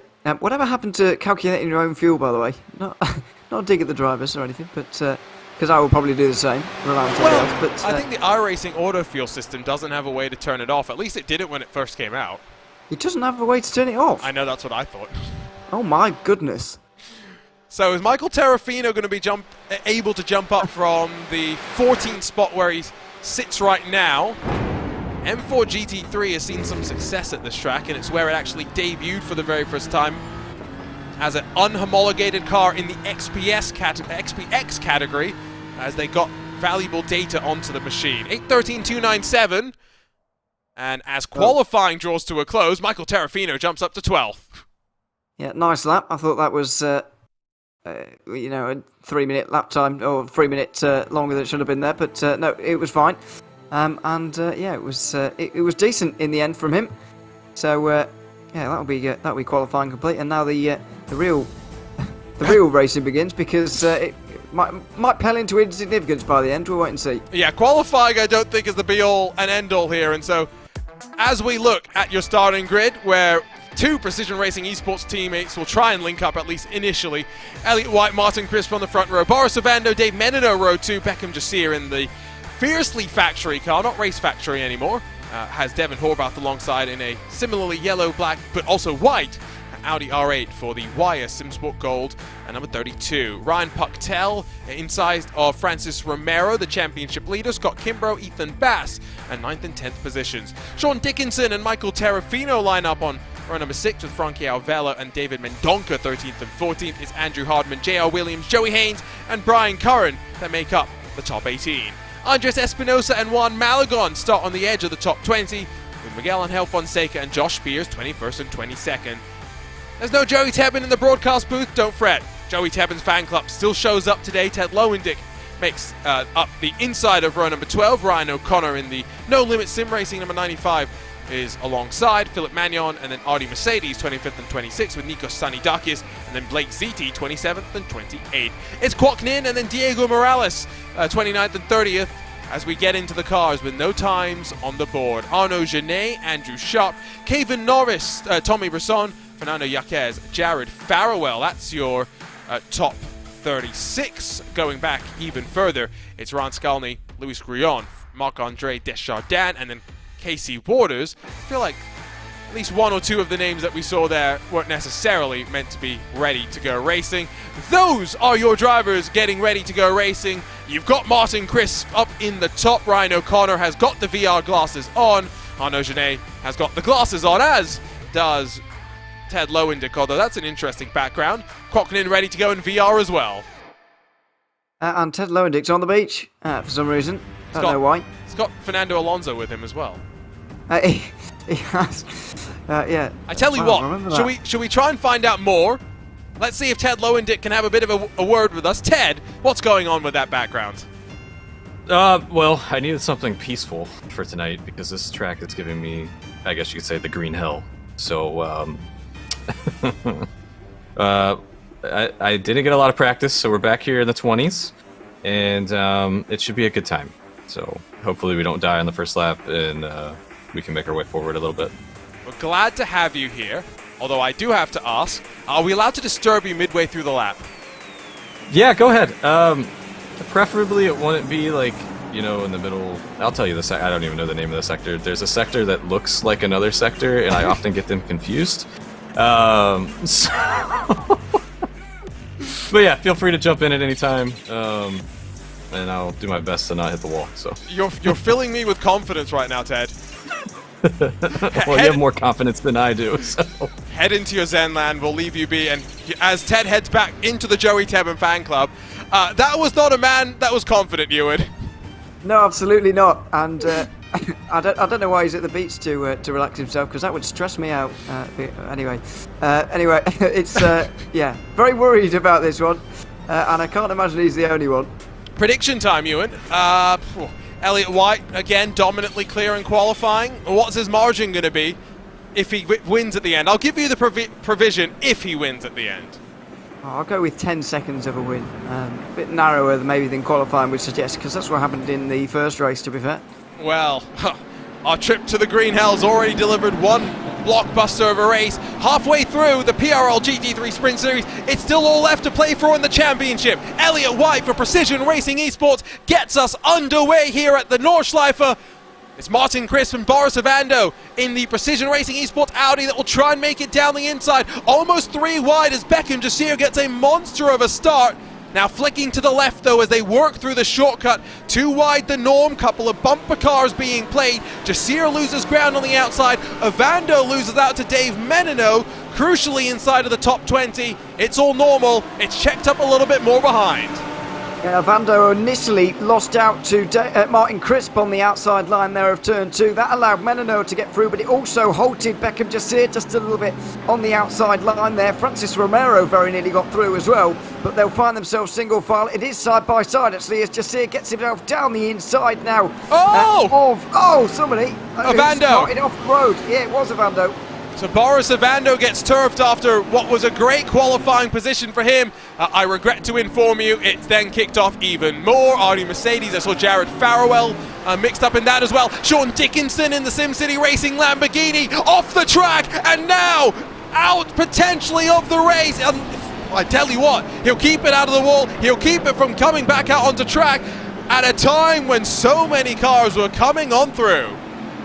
Unbelievable really that he was able to avoid everything and everyone as he was spinning around multiple times out of the Schumacher-S there. Quite unbelievable, once again showing the deadliness of the curbs at the Nürburgring, even when we're not even on the Nordschleife yet. Hook the lefts up through the Sabine Schmidt curve and out to the Nordschleife for the very first time. 1.7 seconds the margin between White and Crisp, but as they descend their way in towards the Hadsenbach, question will be who wants to be the most aggressive on them all. Arnaud Genet off into the kitty litter before even getting to the Nordschleife. He's got to be careful as there's a side-by-side battle just behind him that he had to rejoin right in front of there, so he's avoided all of that and got away with it. Now it'll be single file. Now we'll get into the rhythm of this race a little bit more after, I have to say, a somewhat surprisingly chaotic opening lap. It was pretty clean in the fixed series, let's be honest. Yeah, sorry, I've done it again. I mean the opening GP layout, of course. You did the mistake race. I did. Yeah, fair enough. Yeah, I did, yes. Again, 8-minute lap times. It's phrasing has to change. Let's take a look at the replay though, and this is in towards turn number 1. Morales, Sharp, and Grullon, I think, get tangled up potentially here. It's just very small. That's a big old shove as well. And I could see a little bit more behind. I'd be worried about some of the damage on those cars. Yeah, it's a big stack up, isn't it, really, through turns 1 and 2, and it's not ideal at all. This is just so the actual battle itself, side by side with Francis Romero, was absolutely, within rights and whatever, and he's within his rights to defend for this position here, as he does, but then just breaks too late, straight into Ovando, and that will be a penalty, you'd imagine. Didn't he have some bad luck last night in the GT4 series as well? You're asking too much of me there. That's Diogo Morales, by the way. Yeah, that was a good avoiding action, actually. And then there was an even bigger commotion on the inside line here between everybody. So we'll keep watching. Hardy Mercedes, Blake ZT, and then Jared Farrowell getting ping-ponged around. It was 3 wide, and I couldn't pick up the driver, but the driver on the very outside didn't actually realise that there were 3 wide, thought it was still 2, and so turned in as if there was only 1 car on the inside there, which has obviously caused the issue. Nobody really at fault, I wouldn't say, but just a misjudgment. Well, we work in through towards miss, in towards Wersiphon. No real changes outside of what we saw coming into the start of our sequence into the Nordschleife, but in terms of positions gained, plenty of movers courtesy of some of the dramas that we've seen so far. Let's go and check out what happened to Sean Dickinson, because this is significant in the team championship. Oh, it's a big bounce across here, so he does well here, but he keeps his foot in and he gets on that curb that's used when we use the NLS layout, the cut through. He uses that curb on the outside line, and so that's why it ramps up a little bit, and that's what sends him into a spin in the end. But goodness me, he very nearly saved it. He did, and he still overall did a good job even after that bump on the curb. It was just his aggressiveness that unfortunately cost him out. This is Genet, and well, that's another look of aggressiveness. What was going on there? I know he was trying to go around the outside, but he never even nearly made that corner there. Cold tyres? I guess so. Just a really big misjudgment. Look at this, down the inside of Beckham Jasier in towards the Moot curve. Dave Menino, brave, that's as brave as it gets. He's up to 3rd. That was about as brave as it gets. He retakes that 3rd place.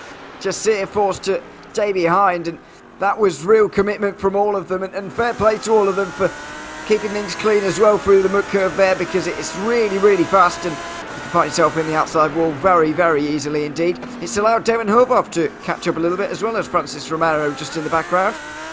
They're 4.2 seconds behind Elliott White, who is seeing that margin in qualifying being converted into a margin in the race as well. And this is one of those tracks that we mentioned during that fixed series race. There are going to be drivers that just have more laps here than others do and are going to be more comfortable. Arnaud Genet apparently not feeling too comfortable, as he has another slide off the track just before the carousel. It looks like he's got suspension damage as well from the look of that Audi, what we saw there, but not a great start for him. This is all in this train from 2nd place downwards, really. These two, Puchal and Kimbrough about to join in. I mean, even Bass not too far away. It's staying pretty remarkably close. Still only 10 seconds splits the top 10, which is pretty impressive at the Nordschleife. See what it is at the end of the 5 laps, though. That's going to be more interesting, as Dave Menino and Beckham Jasier for a moment squabbled, and now allowing Martin Chris to break away. Blake ZT has been the latest victim of the Nordschleife and has headed back to pit lane, I believe. I wonder if he took Arnaud Genet with him, because his 312 is also back in pit lane. Beckham Jasier getting very wide as they run their way down the hill. Ethan Bass and Michael Terrafino were not just side by side, were they? I think they were.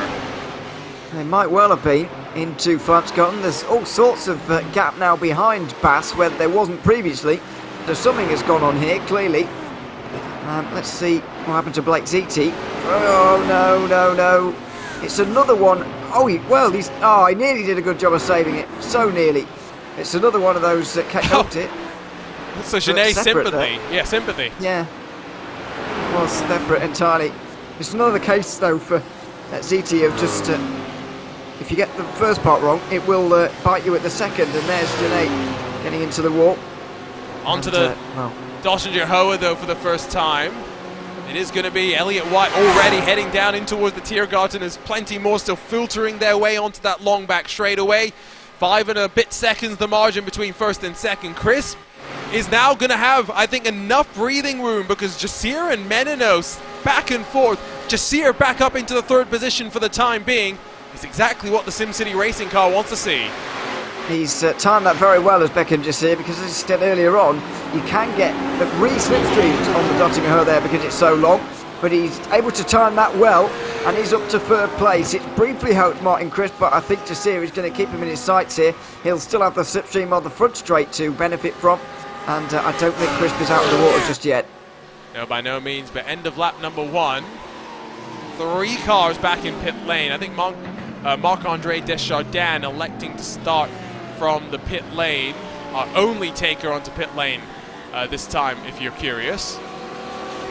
Did see a handful more do that in our first race of the night here. J.R. Williams, Andrew Hardman, they're heading out of that shortcut at turn number 1.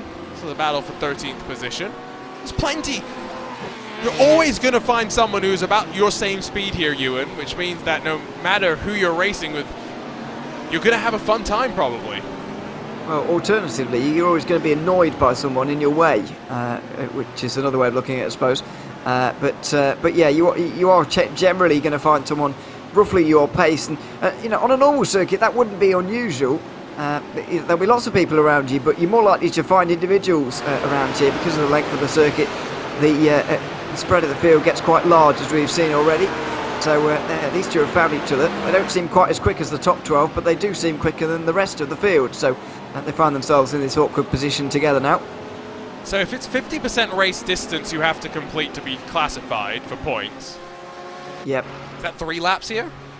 It would be 3 laps because 2 laps would only be 40%. Yeah. And that's famously less than 50. So just keep that in mind when we're talking about retirees through the course of this one. With 4 laps still left to go, we've got an estimated 30-ish minutes of racing left, plus all the time that we'll spend then waiting for the drivers to finish laps up. It took us a while to be able to switch on over from the fixed to the sprint series tonight. One of the unusual things that we'll have this season, that's for sure. Not going to be a worry at any other time. Beck and Jasir, who you did mention 2 wins this season, but not really up in the championship fight. Given how close everything still is at the very top of the point standings, if Jasir's able to string some results together, I don't want to say it's going to be an easy ride to the top. Still very much part of that title hunt. Well, it's mathematically possible, of course, at this stage of the season, but he is 62 points off of Francis Castillo-Romero at the moment. So I can't see it happening personally unless he does indeed win all the remaining races here, Jasir. But yeah, he's doing a good job right now, applying a lot of pressure to Martin Crisp. Have you seen part of the reason why it's going to be very hard for him and why he is 62 points back, given he's got 2 victories this season? Yeah, because 40 penalty points. I didn't spot that part, no. Okay. So I'm not sure if that was for car changes necessarily, but be interesting to try and take a look. Now, Kwok Nin has come unstuck in his car. It's down at Quiddlebacker Hoa as he tries to get back up to speed. Doesn't look too concerned. That's a good sign. His force feedback looks very high. You've seen Sebastian Job though, right? I have, but yes, but I didn't notice his force feedback especially high. So, Sebastian Job is something. Okay. He looks like he's getting a workout. That's just too much speed from Kwok Nin on entry. Could have been a lot worse. I think that's a good thing I'm saying something like that. You very rarely at the North Side, I've noticed, find yourself crashing at the corner where you've done something wrong. It's very often the next one after that where things go wrong. We've seen so many occasions. That was another one there. He did something wrong through the right-hander, and by the left-hander he'd crashed. You're right, it's because each corner leads into another for the most part. So you're never at rest. 170-ish odd corners, let's not forget. Beckham Jasir right onto the back of Martin Crisp. And I do wonder, if Jasir gets clear, we'll get a good indication of his pace. I wonder if he could have challenged Elliott White. I think if he started on the front row with White, then maybe he would have been able to challenge because his race pace looks fantastic at the moment. But in terms of qualifying, nobody was getting near the current race leader, I wouldn't imagine. And at this margin right now, it would be very, very difficult to see another race winner. But Martin Crisp has been in this situation before. Let's not forget, this time last lap, he was fending off Jasir and Menino at the same time. There's another example of not crashing at the corner where things have gone wrong. That was Kevin Norris in his Unit Sim Sport car. That was a big one as well. That was not small. So we got 4 cars heading up the hill in towards that Bravery corner. Already seen one Brave pass. I feel like Beckham Jasir is fading to do this time on Martin Crisp. In towards the Mut Curvo once again. It's Jasir on the inside. Crisp trying to tuck back into line. There was net code between the two of them. Crisp will drop back to 5th. Menino and Horvath sliding on through. Fortunately, all surviving. Big save as well from Crisp on the outside because he certainly got my loose there. days! Oh, and this is what could have happened. Michael Tarafino with Ethan Bass, the two of them both in the wall. And like you said, a glimpse into what could have been as we check in from up above in this train for second spot. Michael Tarafino, Ethan Bass. Were they too brave in through the Bravery corner? I think that might be what turns out to be the case. Oh no, it's going to be Tarafino in front. He was just too gets on the brave. grass, gets it wrong. Oh, and Bass is unlucky to get caught up in that there. Not much that he could really do. Let's jump on board with that 4GT. So old school, it's got a sequential shifter sticking up from the floor.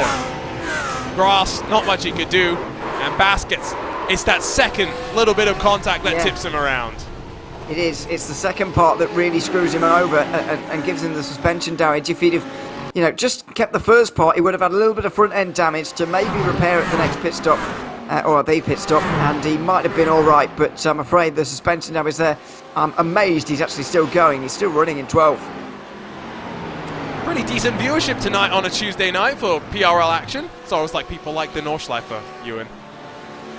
Oh no, I'm not saying they don't. No, I know. But it's just not the best road circuit in the world. That's all. No, I agree because the Indianapolis Motor Speedway is. Oh, get out. What are you gonna say is, huh? Bathurst, I'll say. No. Maybe. I don't know. It's so hard, really.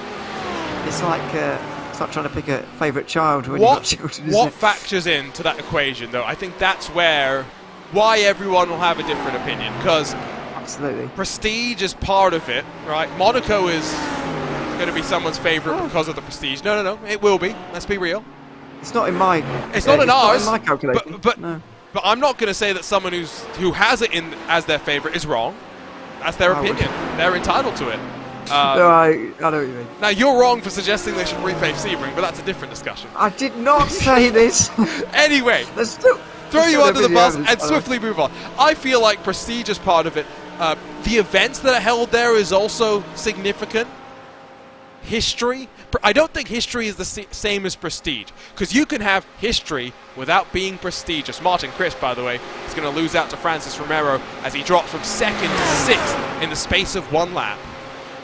Yeah, it's a bit of a shame, really. And most of that, of course, came at the Mut Curve earlier on when he was side-by-side with Jasir, who just slotted in front of Kimbrough here, down towards the Tiergarten. But that's another pass for Romero, who will, if things stay as they are, likely extend his championship lead today with the Abner's absence of Abner Acosta. Abner's absence, say that one 5 times fast. Got Brian Curran on the outside of Juan Malagon, as Malagon able to fade just at the last moment there. To go back to this discussion, history and prestige is not the same thing, at least in my mind.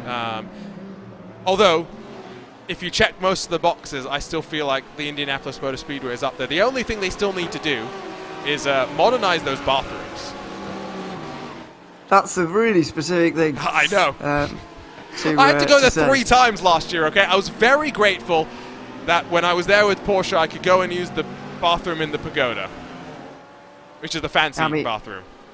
Okay. Oh, aren't put toilets in public venues just like that? I mean, it's... these it genuinely feels like the bathrooms haven't changed since IMS was built in some ways. Okay. Well, I'll believe you because I've not been. But no, for me, Change that, a by race the way. circuit with yes, there Next year? was. Well, 500 next year? You, Lewis, me? Oh goodness. Yeah, well, it's not impossible, let's say, I suppose. Let's do it. Expensive, like, but anyway. Not as expensive as I think you'd think. How much do you think your ticket for the 500 would cost? Oh, I'm thinking about all the No, I know, logistics around it. But think, if you go to an F1 race, you know you're spending a healthy chunk of change. How much do you think your ticket to the 500 would cost? I'll go about. Oh, it's dollars, isn't it? Dollars. $60 then. No, it's a bit more than that. It's about 100. Okay. 110 bucks. But in the grand scheme of things, I think that is very much worth it. It's okay. It's not good value, I wouldn't say. It's just kind Well, of normal. You say it's not Depends good how much you like the Indy 500. Yeah, I guess that's true. It's definitely one that I would suggest everyone has to experience at least once. Oh, I agree that. Yeah, I sort of say the same about F1, but I really just don't want to do it. No, so I disagree about F1 personally. I was there at the very first Formula 1 Grand Prix in Singapore. Oh yeah. We left Yeah. because it's better to watch at home. Well, I know, yeah. And we're on a street circuit. We're sitting midway down the Padang Straight, the back straightaway. Can't see anything. It's just a blink. It's just a blur. At least in the 500, you can actually see the cars. You know, they're moving at 220 miles an hour, but you're far enough away and they're traveling so far distances that you can track them with your eye. No, I mean, regardless of the sport, I do love an event that can sell out at such a big. Stadium's the wrong word, isn't it? Really, but 350,000 people. Yeah, the fact that it can sell that out for any sporting event, I just find I'd watch it purely for that kind of reason anyway. To be honest, even if I wasn't a motorsport fan anyway. So yeah, Fair that's one of the things. This is Joey Haynes, by the way. We talked about curbs. Oh dear. Kaboosh. That happened to one of the Lamborghinis in the first race, didn't it? It did. I think it was Feliz, maybe. I can't Felix remember. Feliz, yep. Yeah, but who named him, by the way? Felix Feliz. What a great. It's a great idea, but quite remarkable. Yeah, it's another example of what you were talking about earlier about these curbs and the fact you have to stay off the large majority of them. Or if you're going to use them, you need to know how to use them. This is an example. You can, if you want, coming down through. You can use the outside there, but this next spot, you do not want to touch the curb on the inside. If you want, you can touch a little bit on the right side, as most of those cars were doing. Miss, hit, miss. It's talking about the apexes, not the curbs that you want to hit. A worse siphon is one where sometimes on the inside, you'll clip a little bit for rotation at times. But yeah, I still remember doing one of those 4-hour VLN races by myself, and unfortunately, coming through the Hudson back, halfway through the race, so 2 hours in, running on the podium. Yeah, I beached myself. I did what Ted Lowendick is trying to do, I think, with that background. Yeah, maybe. I mean, it's one of those things that can happen. It happens very, very often, to be fair, around here. But yeah, attempting one of those races 4 hours on your own is quite an undertaking. Yeah, you do that in the digital Nürburgring Endurance Series, as well as in the real world as well, which is why it's so fascinating. On board, by the way, with the bright pink couch of Ryan O'Connor. What else is in that basement? I'm very curious now. Why is there a pink couch in his pink sofa? See, this is the problem. If you share with us your webcam, we are going to go through it and try and figure out what we're looking at. Can I see a weight over on the right-hand side as well? Is that a weight? Yeah, that does look like. Maybe. What's that thing on? Who are those characters? Is that a flower? Is that a character? I don't even know what that painting is. Is it a painting? I don't. Mural painting thing. I don't know. I don't know what's going on there. But anyway, it's getting quite scary here. Oh my word! Side by side, and luckily that's flat out normally, but not normally when you're side by side. This is quite scary. Oh, I think Sinodakis is going to get spooked and almost get shoved into the grass. Wiggle wobbles his way back into line, but not without a scary moment there. The problem is when you're riding in VR, we can't see your face, so we don't even know if Ryan O'Connor was actually feeling that scared or not. No, and well, that's maybe for the better. But he's one of the few using VR, and That's got to be scary around here as well, to be fair, because well, I certainly wouldn't want to do that for any length of time. But clearly he's making it work at the moment. Look at this. Let's just ride with Elliott White for a few moments here.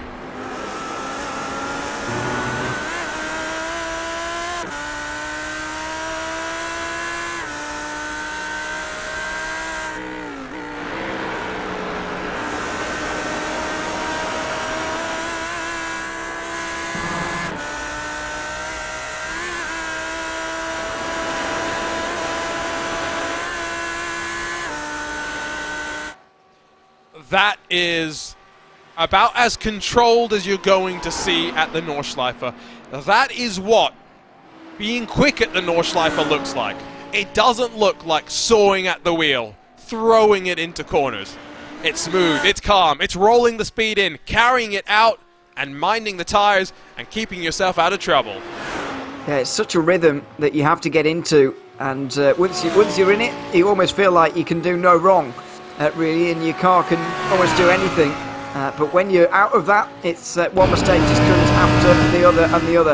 And the same will be for these guys as well. Let's not forget how fast these drivers are as well. I know they're over 11 seconds off the lead right now after only 3 laps around here, but even so, they are fast drivers as well, and they're driving just as smoothly and just as strongly as Elliott White is out front right now. We are going to see pit stops this time, but don't forget. So, at least that's our expectation. Do. We hope so. Otherwise, people are going to run out of fuel, and they won't be able to probably blame it on any sort of automated pit system. At least we won't let them. Menino right on the back of Beckham Jasir, by the way. Francis Romero is going to blast past Devin Horvath, the championship leader, doing exactly what he needs to do. But into pit lane, as expected, it's going to be a busy old time. Elliott White will lead the stampede on to get more fuel into the cars. Should be everybody all at once here. Romero does get that pass done on a previous champion of this series, Devin Horvath, out onto the pit lane. And I can't imagine anybody's going to be able to continue onto a 4th lap here. It's just a case of actually getting the fuel in here, and surely everybody's got to make doubly sure. I would hope so, as they all try and find their way into their boxes. Elliott White is already revving up his engine and getting ready to roll. There he is, off and away. Very, very tidy stop for your race leader. Martin Crisp goes up on the jacks. Now that is going to surely cost him in terms of time. Menino stop for Jasir is going to beat Romero out. Beckham Jasir, I wonder if there was an issue there, because he ended up staying in the lane for about 5 or 6 seconds longer than everyone else, and he's going to be spat out into the fight with Kimbrough and Crisp, who even after going up on the jacks, almost up the inside of that Audi. It's very close from 2nd place all the way down to 7th, which this battle still contains, and Ryan Pritchard as well, I suppose, in 8th place. You can just see in the orange Porsche. But surprising from Beckham Jasir there. I'm not sure why he spent so long in the pit lane. He did have that bit of contact with Boris Ovando earlier on, I suppose. Just might have given him optionals, but I don't know, really. Yeah, not sure. Romero's now up to 3rd, by the way. Has a opportunity here to be able to leapfrog Dave Menino. No one going past lap number 3. So, as expected, the fuel tank capacity restriction very much limiting the strategy calls that you're going to see here today. So 12.5 seconds between White and Menino, half a second back to Romero, then 3 seconds to Horvath, 1.5 to Jasir. Well, that's your top 5 view, and it's been broken up. It has been broken up, and there's all kinds of drivers all over the place now. But I think once again, Francis Romero today has shown why he is the championship leader at this stage in the season. Admittedly, by only 1 point coming into today, and he is going to extend that over Acosta, you would imagine, to nearly 10 points, I think, and Juan Malagon is quite some distance behind as well, in 12th right now. So, yeah, he's just been a quiet one once again, really, and that's exactly what you need around here. It's exactly what you need when you're the championship leader as well. You can't be making a loud noise, I guess, unless you're winning. Given the speed that we've seen out of Beckham Jasir, he's only 5 seconds off of this battle for second. 2 to go. He's not totally out of the realms of possibility in getting on touch with these drivers, but we'll have to wait and see. I see a question about tyres not costing time. Well, tires and fuel are now done at the same time, which means you can do a full tank of fuel and take 4 tires. However, with the pit stop times we're seeing right now of about 14 seconds, you can do a maximum of 2 tires, which is an option, but given the cooler track conditions that we saw for these drivers, we know that you can do 7-8 laps very easily on a set of tires here at the Nordschleife. Yeah, you can. That's what we see normally in the longer races, 8 laps around here with no problems. So I'm surprised to see that Chris decided to go for the 2 tyres, and also which 2 tyres would you go for is the question as well. I would have. Not entirely sure. I guess that's up to him. But yeah, unfortunately, you can change tyres and take fuel at the same time these days. But obviously, you know my opinions on that. What are your opinions on that? I hate it. It's, I think I bring it up every time. Every time I'm in a longer GT3 race. Yeah, I don't understand that rule personally in iRacing. I agree. I know why, but yeah, it really annoys me. No, I 100% agree. I just wanted to hear it out of your mouth as well, as Romero right up the bumper of Menino's Lamborghini. And this right as they come into the middle sector of the Nordschleife. It's a long middle sector if we're breaking. You could break this up into about 10 sectors if we're being honest. So maybe we should avoid using that terminology entirely. 39 starters, 29 still running, Ewan. It's a pretty good ratio to have for a circuit like this, and there's a number in the pits that may well return as well. But yeah, Pecco Desir is still on the move here. What I was going to say to your point earlier on about him maybe still even be able to get second place here is that I think, yes, in terms of pace he might be able to do it, but in terms of overtaking, I didn't think he'd be able to get through on Horvath until the Duttinger. But the fact he has done it now maybe does mean a podium's on the cards. Just wonder if maybe Horvath not trying to hold a defensive couple of corners for too long and so therefore not fighting too hard. Regardless, John Dickinson, by the way, in his quest to try and recover, is up to 17th spot. Not half bad, all things considered. You would not have assumed that car was spinning around hopelessly on the opening lap of the race. You absolutely wouldn't, no. It's a bit of a change in fortunes, but and again, as we said earlier on, these races are a little bit odd, and so you can find yourself quite high compared to where maybe you expected or whatever from previous goings on. But Chris has been able to make his way through the field because it isn't easy around here. No, it's definitely not. I do wonder in terms of compromises, are we seeing some drivers taking some downforce out, or a couple more keeping it in and being a bit more compromised on the straight? Let's not forget that's one of the changes that we have to deal with here in this GT3 sprint series compared to the fixed series. Still Menino, Romero, 5 seconds clear of Jasir, who will now try and latch onto the back of them as they duck down in towards the carousel. So important to turn in and then get on the power early. You saw how Horvath actually ran a bit wide, exiting that section earlier than desired, but it worked out all right, as that's Ryan Scalny in his 812 Porsche that's trying to do a 3-point turn. Oh, be careful, yeah. Oh, he nearly got beats there, up on the curb. Just coming out of X-Muller, but he's managed to sort that one out. Miguel Angel Fonseca and Brian Curran are having quite the battle at the moment. They've changed positions at least twice in the last couple of minutes or so. But Curran just gets things wrong out the carousel and will drop back. I don't think we've quite unpacked quite how bizarre the carousel is, by the way. Just as a concept, I'd like to know who thought that was a good idea. It's got like, it feels like it's got 50 different types of concrete tarmac in there as well. It's just not nice. It's like installing a patio in your garden. I don't know what you call that in American. But just a number of concrete slabs, but none of them are quite joined up. So you feel a big jolt every time you go over a new one. Nice. I don't know. I think patio is patio here. Okay, I don't really know. They do different styles of patios, though. Like they'll talk about doing a deck. I love how we're having so much trouble despite speaking the exact same language. But anyway. I mean, it is called English, to be fair. It's not called American, so we should just call it a patio. It's like how it's a concertina. It's not an accordion. Yeah, or a trash can, garbage, all of these words. We could go on for days. Is it lift or Obviously elevator? not related. Well, lift, definitely. I was going to say. It's shorter, first of all. Exactly! Elevator. How many different syllables do we have to use to say the word? Just say lift. Lift. It's absolutely fine. Although now I don't think we're allowed to say lift because of that company that's stolen the word. Silly company. Oh, right. You see, But because they don't spell it the same. No, that's true, they do not.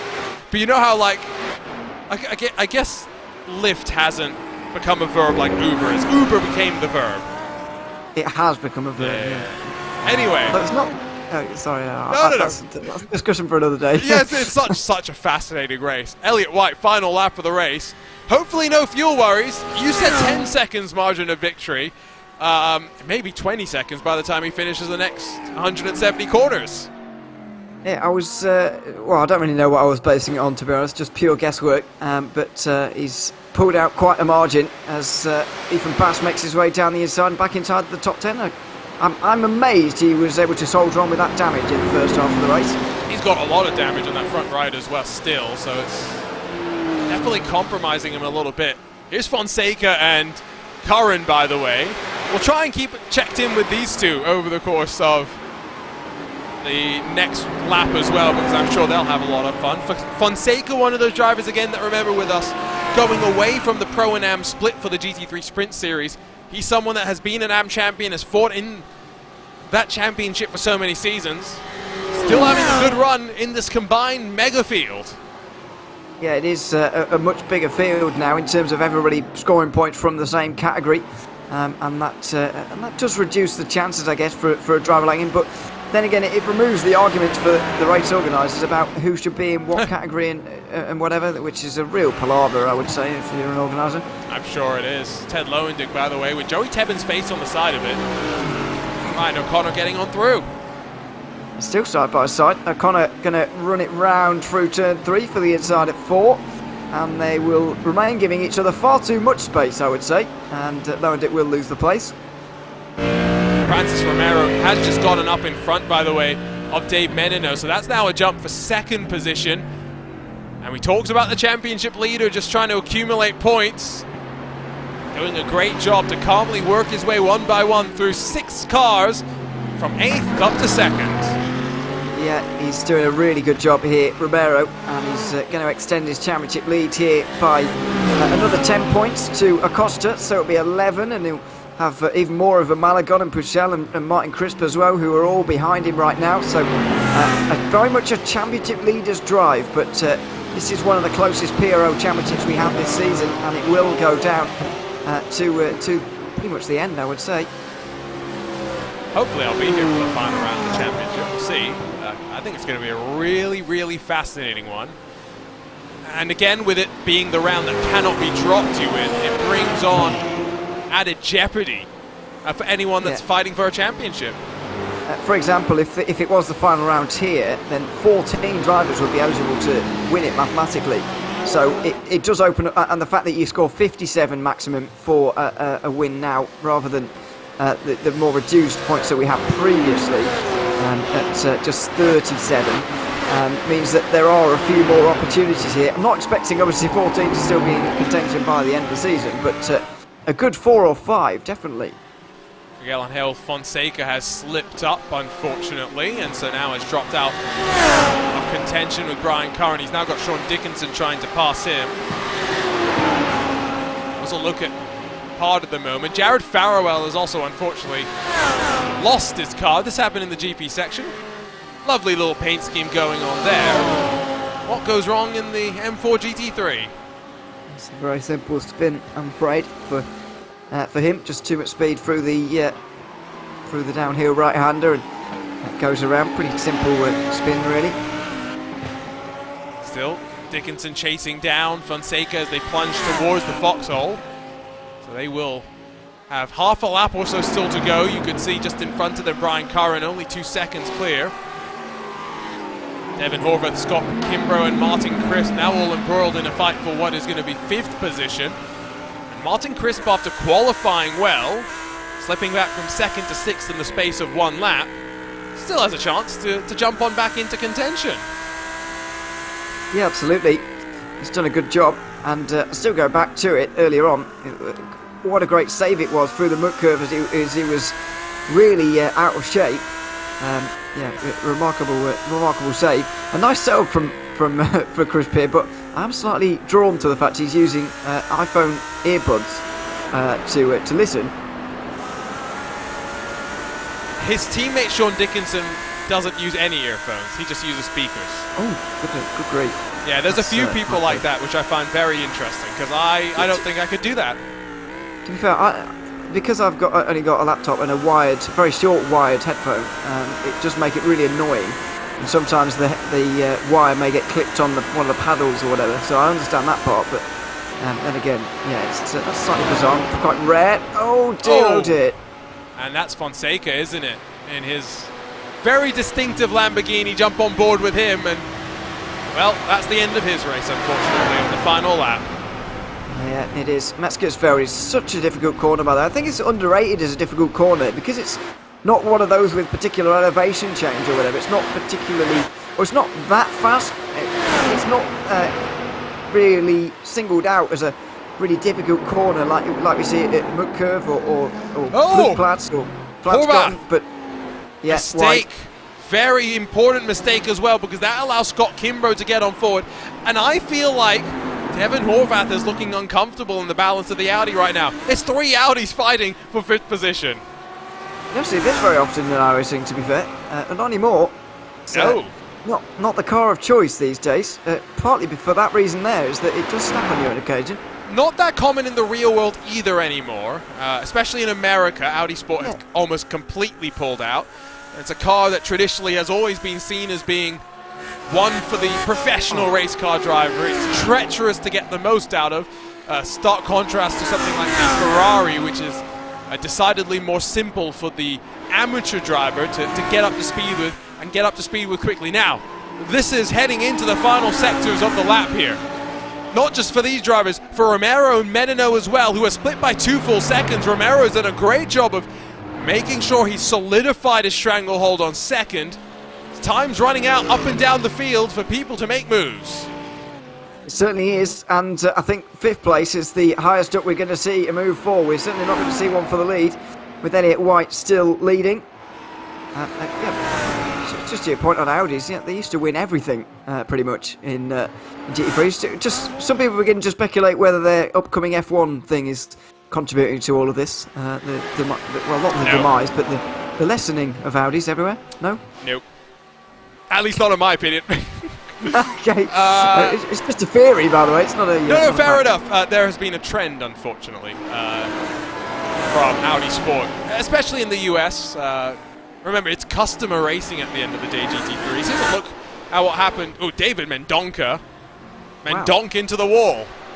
How did he carry so much speed there? Why did he, is my question. But anyway, he's only got a lap to go, and he should hang on to 14th place. Gave it the good old college try, I guess. Well, no trying for Elliott White. It was just utter calmness and execution at the front. Clinical. 5 laps of the best here at the Nürburgring Nordschleife, and Elliott White will bring the Precision Racing Esports number 27 across the line to grab victory for the first time this season. Elliott White gets his season back on track here at the Green Hell. And a great way to do it as well. 17 seconds of a margin of victory by the end. Complete domination. We've pretty much not seen him all day. Always what you want.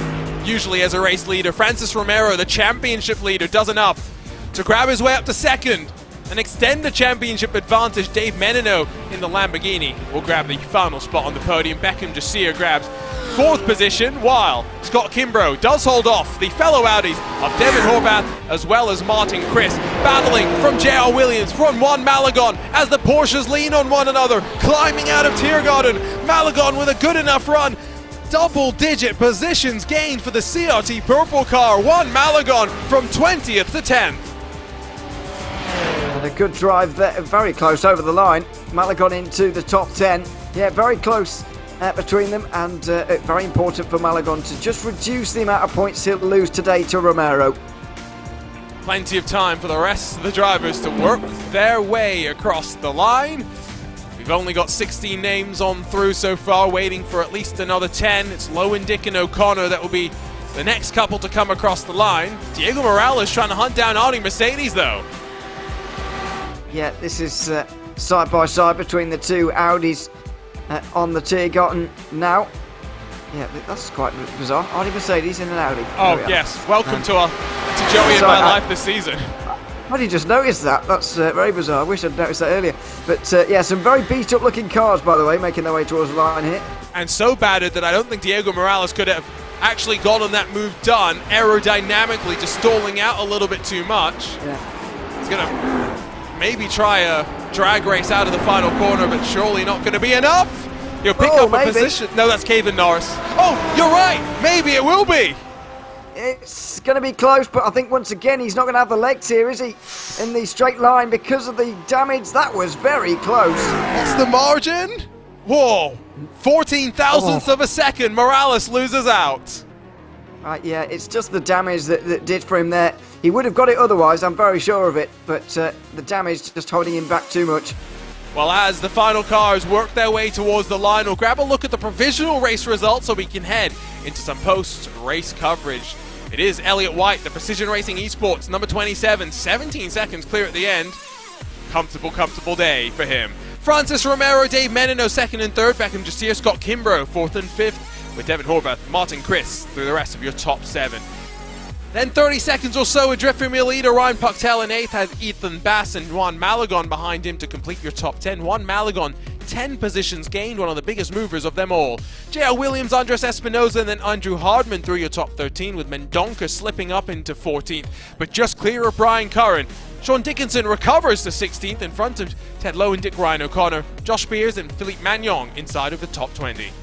Audi Mercedes, Diego Morales, Miguel Angel Fonseca, Fernando Yaquez, Ryan Skalny, Jared Farrell, Kwoknin, Andrew Sharp, Marc-Andre Desjardins, and Luis Grullon, the top 30, with Nico Sanidakis, Frankie Arvello, Casey Waters, Kevin Norris, Joey Haynes, Michael Terrafino, Boris Ovando, Blake City, and Arnaud Genet making up the rest of your provisional race results, because not everyone had come across the line at the time of us cycling our way on through. But after 5 laps, and 5 very intriguing laps standing by in victory lane, let's make our way down to the Precision Racing Esports driver of Elliott White. Elliott, it was a margin in qualifying that maybe looks like it was going to lead to a dominant race victory, but at a track like the Nordschleife, you can never slip up, and 5 of the best laps. What was going through your mind as you worked your way around the track?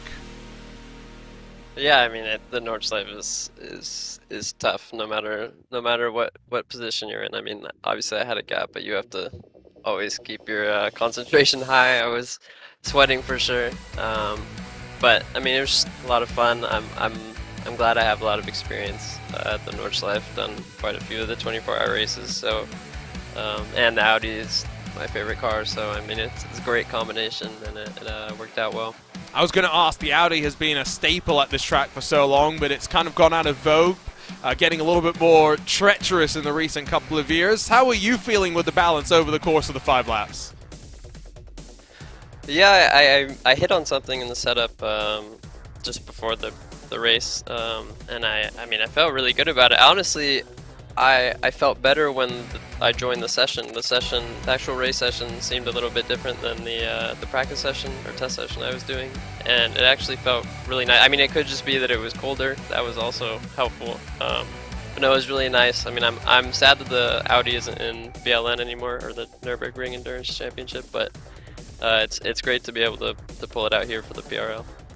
Congratulations, Elliott, on a great drive tonight, and we'll see you in a week's time over at the Alabama roller coaster. All right, I appreciate you guys. Thanks for the broadcast. Elliott White, the Precision Racing Esports driver, victorious here tonight. We'll head on over to third. Dave Menino standing by with Ewan O'Leary. Dave, welcome to the booth. Good to have you here on the podium here tonight. But Romero just getting around you towards the end of that race. What was your battle like with him? And did you feel like he just had a little bit too much for you at the end there, or are you disappointed you couldn't hang on?